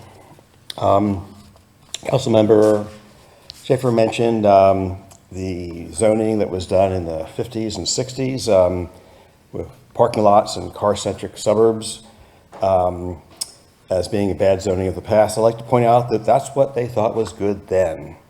And we don't know what people are going to think 50 or 60 or 70 years from now about what we're doing now. In the vision statement, we talk about looking several generations in the future. In the future, people will say, why didn't those people have rooftop gardens on those buildings in Gateway? Why didn't they have food production and green walls? We don't know what they're going to say, but we'll do the best we can. In terms of not or avoiding driving, the in-lieu park fees should be used for local parks, not to parks that people will be driving their cars to, or for improvements to people, parks that are a mile or 2 miles away. As has been said, homeownership can happen. It takes a lot of work and innovation.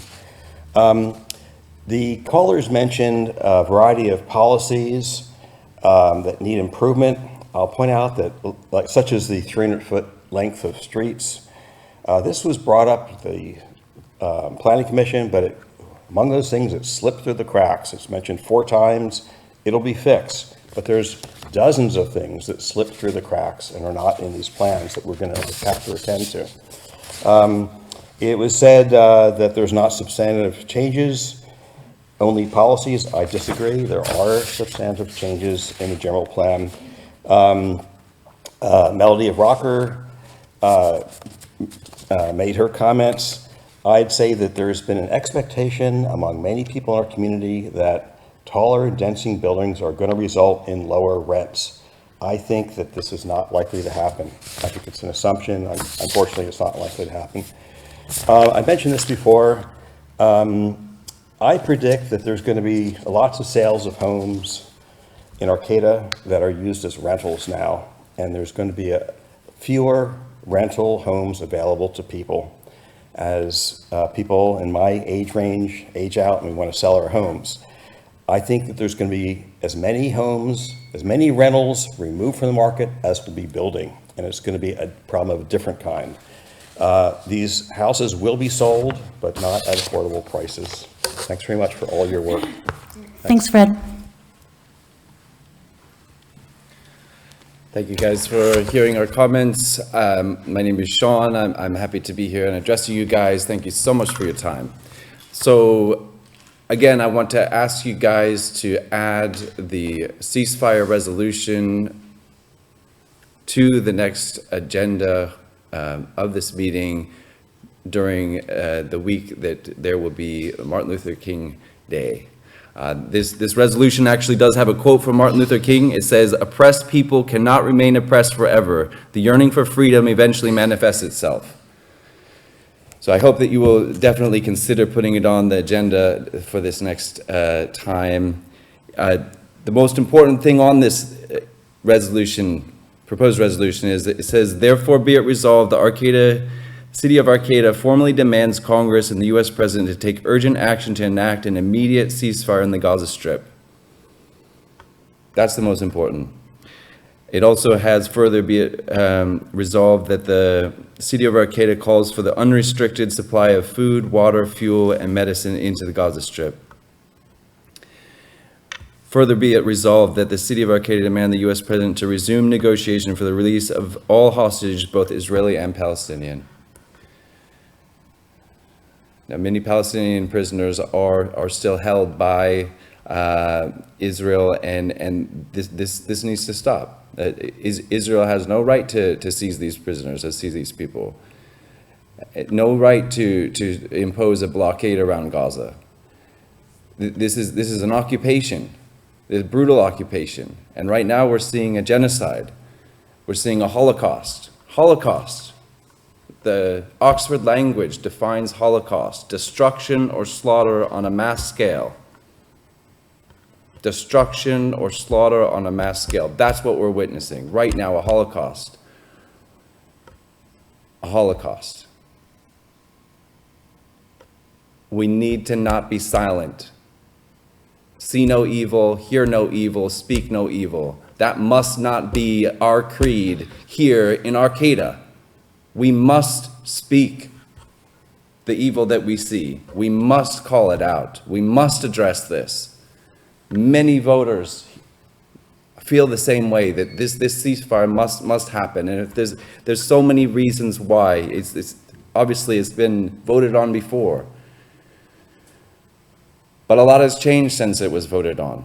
The ceasefire is voted down, the resolution 2 months ago.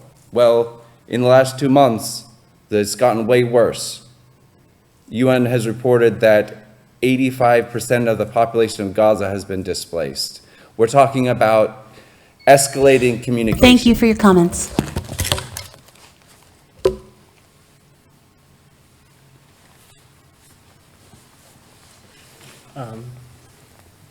Hello, I'm really grateful to be out here. Definitely to hear about the new base plan that's been going on. But mostly why I'm out the reason why I'm out here is to support the new resolution for a ceasefire. And I hope that it gets adopted and that you pass it in support for a ceasefire. But that's all I have to say. Thank you. Thank you. My name's Joanne McGarry, and I am also in favor of the council considering at the next meeting putting the resolution for a ceasefire on the agenda. As time has passed, worse things have become a reality. And I was in Barnes Pharmacy today, and a mother and a young boy who's probably about 10, we got into a brief discussion, and she says, we're talking about this in my family. So it's not something that the the people in the city of Arcata are not paying attention to. And the history of so much of this, and Alex, you weren't at the last 3 city council meetings before the last one last year. And I was surprised you didn't weigh in on the resolution from afar, because you know the history of what this community has done in the past on important resolutions on a global scale. We've put ourselves on the map for being outspoken on this. I have a brother who does Holocaust studies in Catholic schools in the Bay Area, and he's created a foundation, the Helen and Joe Farkas Center, and one of his outreach things is to talk about the rescuers as opposed to the bystanders of the Holocaust.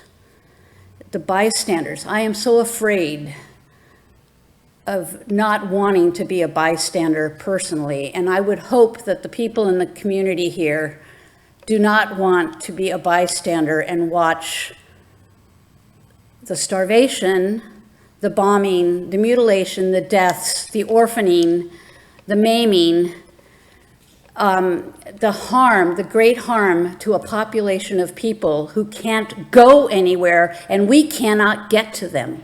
A ceasefire now is so, so important. And I want to read a passage from Sam's book here, The Altruistic Personality. By comparing and contrasting rescuers and bystanders, Sam and Pearl Oliner discovered that those who intervened were distinguished by certain common characteristics, including a deep-seated, wide-ranging empathy to others developed in their childhood homes, where moral and ethical values were not only strongly held, but acted upon by their own parents. These findings dispel popular perceptions of moral heroism as lone acts of spontaneous courage, for they demonstrate that many rescuers were influenced by the standards of behavior set by others within their social circle.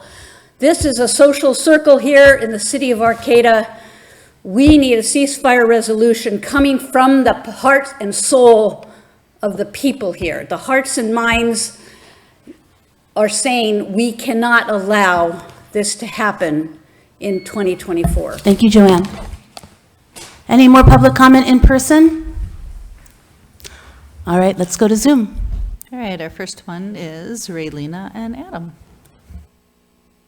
Hi, all.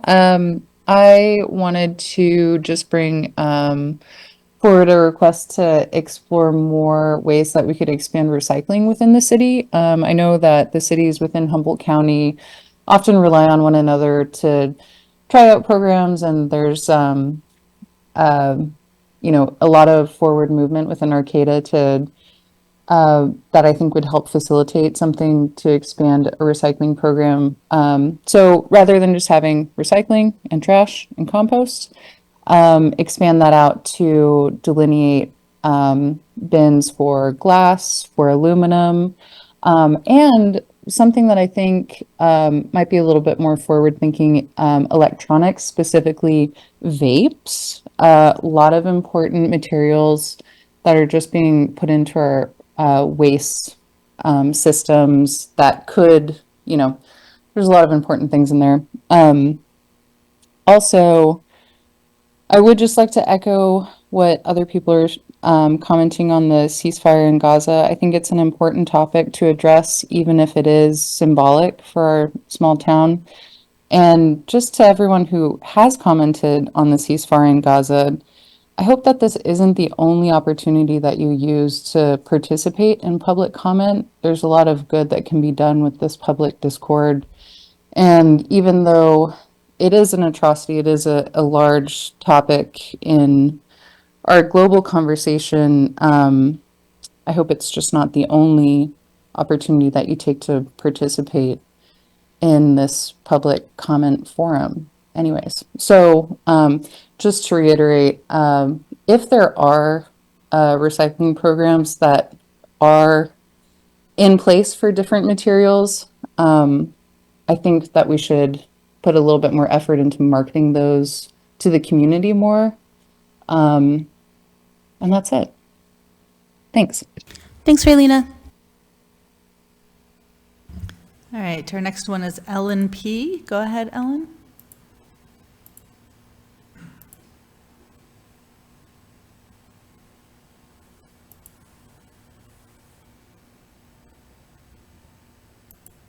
Ellen, can you hear? There you go. There I go. Hi, thank you. I'm an Arcata community member, and I support adding the Redwood Peace and Justice Center's resolution for a ceasefire to the next Arcata City Council meeting. I've read the resolution, and it's clear that the center has approached this issue with care and a wish for peace for all. And I appreciate the opportunity this presents for community members to speak to the council again about Palestine. I would like to point out that the call for a ceasefire is a bare minimum first step towards the liberation of Palestine, and that simply returning to the conditions present in Palestine prior to October 7th, 2023 would be woefully insufficient. I ask the council and community members to look to the resolution for the liberation of Palestine, shared by Humboldt for Palestine, which outlines a path towards an end to the occupation of Palestine by the settler state of Israel. This resolution was written by and in collaboration with Palestinians, a necessary condition for any true freedom in Palestine. You may remember that Arcata residents asked the City Council to consider this resolution months ago, and the council members refused to do so. Not only that, folks speaking in favor of the resolution were threatened with police violence by racist Zionists also in attendance, and the council's own legal representative immediately responded to this by wielding the weapon of so-called decorum, not to quiet the Zionists shouting out in the chamber, but to intimidate our community members who were being threatened, both during the meeting and in a face-to-face confrontation after the meeting. So, while I do take the time tonight to urge the council to reconsider their stance, and I hope that changes in how the council responds to public comment have been implemented since then, I frankly have no expectation that the council members will suddenly find their moral compass and stand on the right side of history. I hope to be proven wrong, because not only have several other cities in California and across the country adopted similar resolutions, so many people in our community see themselves in the Palestinian struggle, and we want to know that our elected leaders stand with us. Because we know from lived experience and from history that there is no one more dangerous than the one who stays silent in the presence of evil and injustice. As a parent, how can I know that my child is safe in this community if my local leaders refuse to speak out against the murder of Palestinian children, that is underway with the full support of our federal government. I challenge you to show us unequivocally that Arcata stands for truth, justice, freedom, and peace.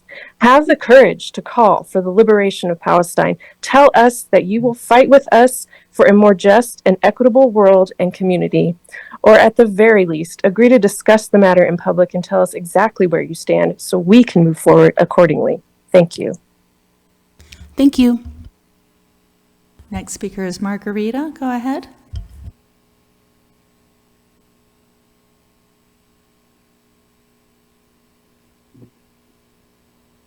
Hello. We can hear you. All I can really say is that I feel like everything that needs to be said is said. Great. The gravity of the situation is felt already.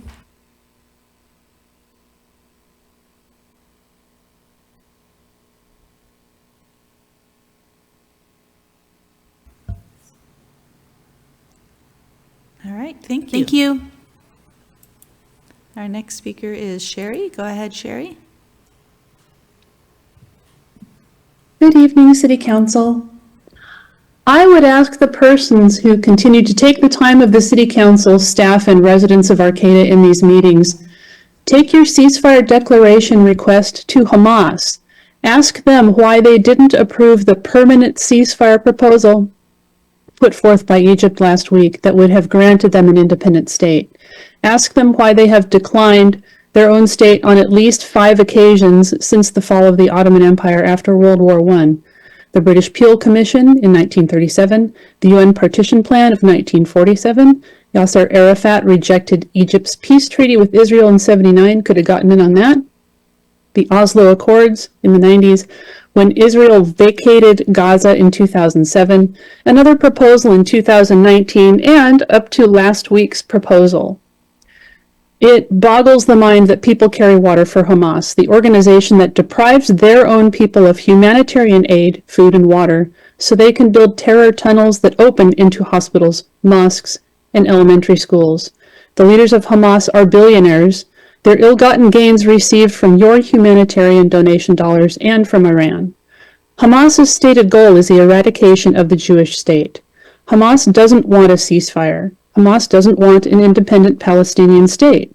They don't want to coexist with Israel or with the West. Considering this, it is not appropriate for the city of Arcata to spend any more time on this resolution that is offensive to our Jewish residents. I would like to thank the City Council for not agendizing the Hamas ceasefire resolution proposal again. Thank you and have a good evening. Thank you, Sherry. All right, our next speaker is Fox. Go ahead. Hello, can you hear me? We can. Great. I am calling in to voice my support for the new ceasefire resolution. I would also like to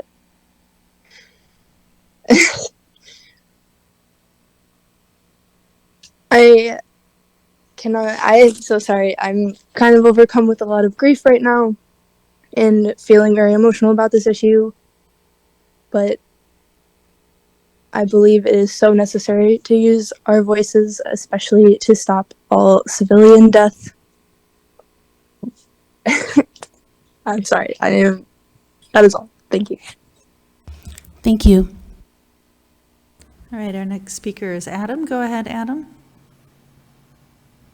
Hi, everybody. I just wanted to wait. Hold on, we got some feedback going.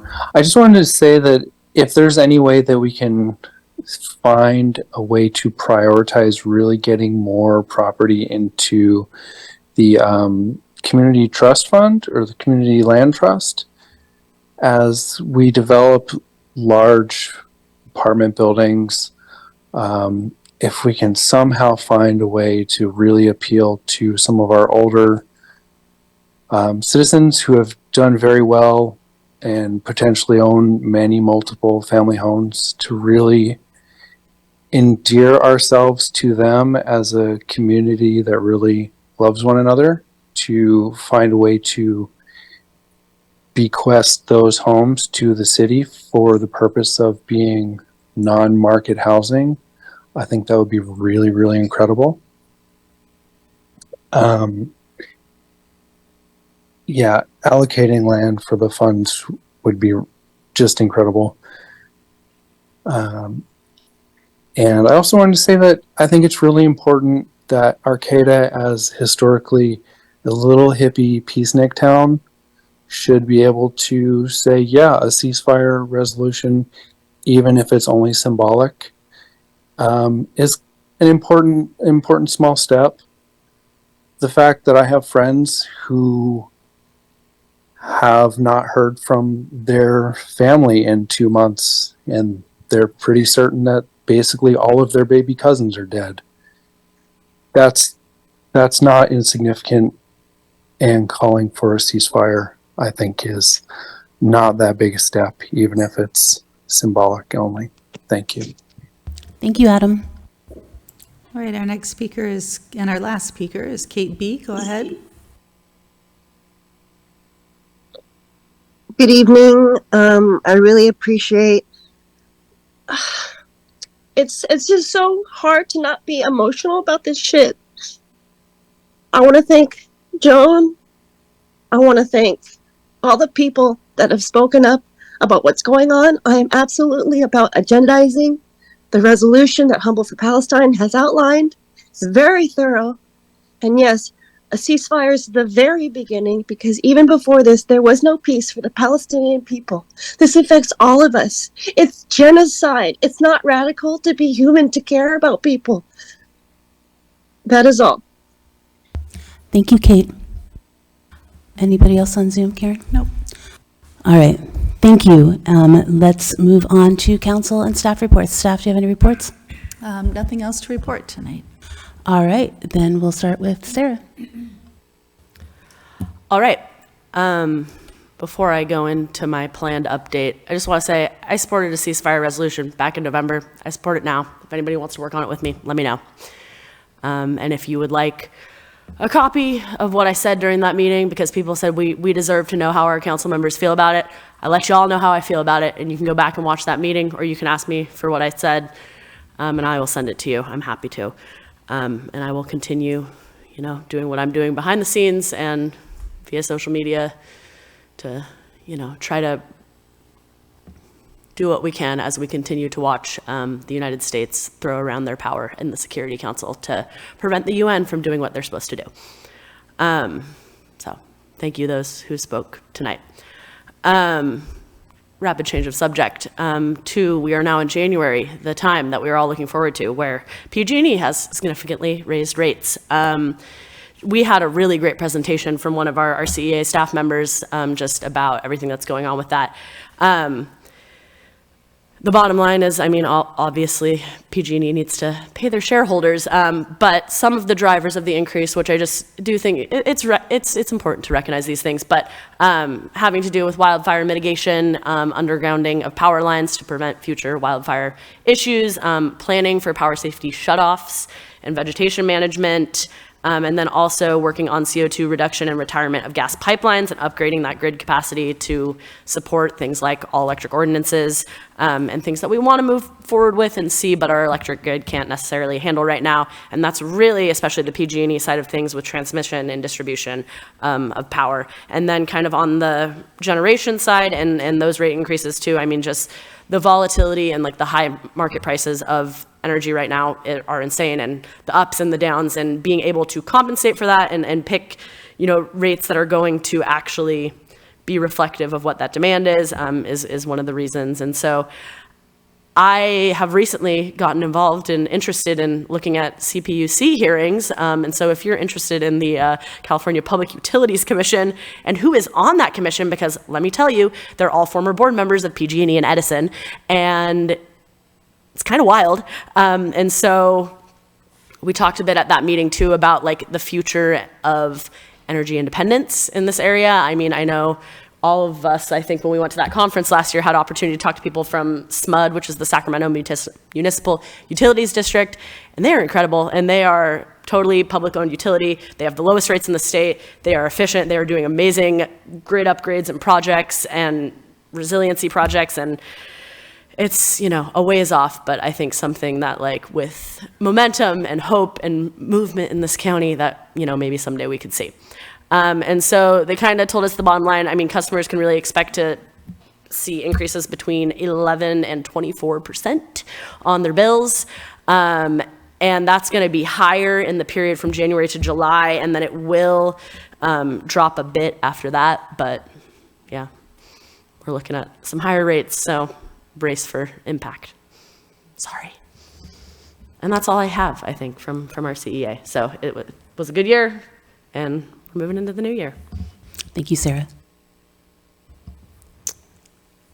On a lighter note, a couple of updates from, no, it's where we are. It's where we are. A couple of updates from the Chamber of Commerce. There is a mixer tomorrow night from 5:30 to 7 at the basement, which is in the bottom of the Jacoby Storehouse. And there'll actually be some music after the mixer, I believe. And then at the end of the month, on January 25th, we will present the state of the city at the Minor Theater, and that's done every year, and it's a collaboration.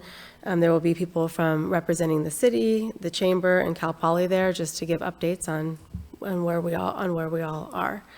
And that's what I have for tonight.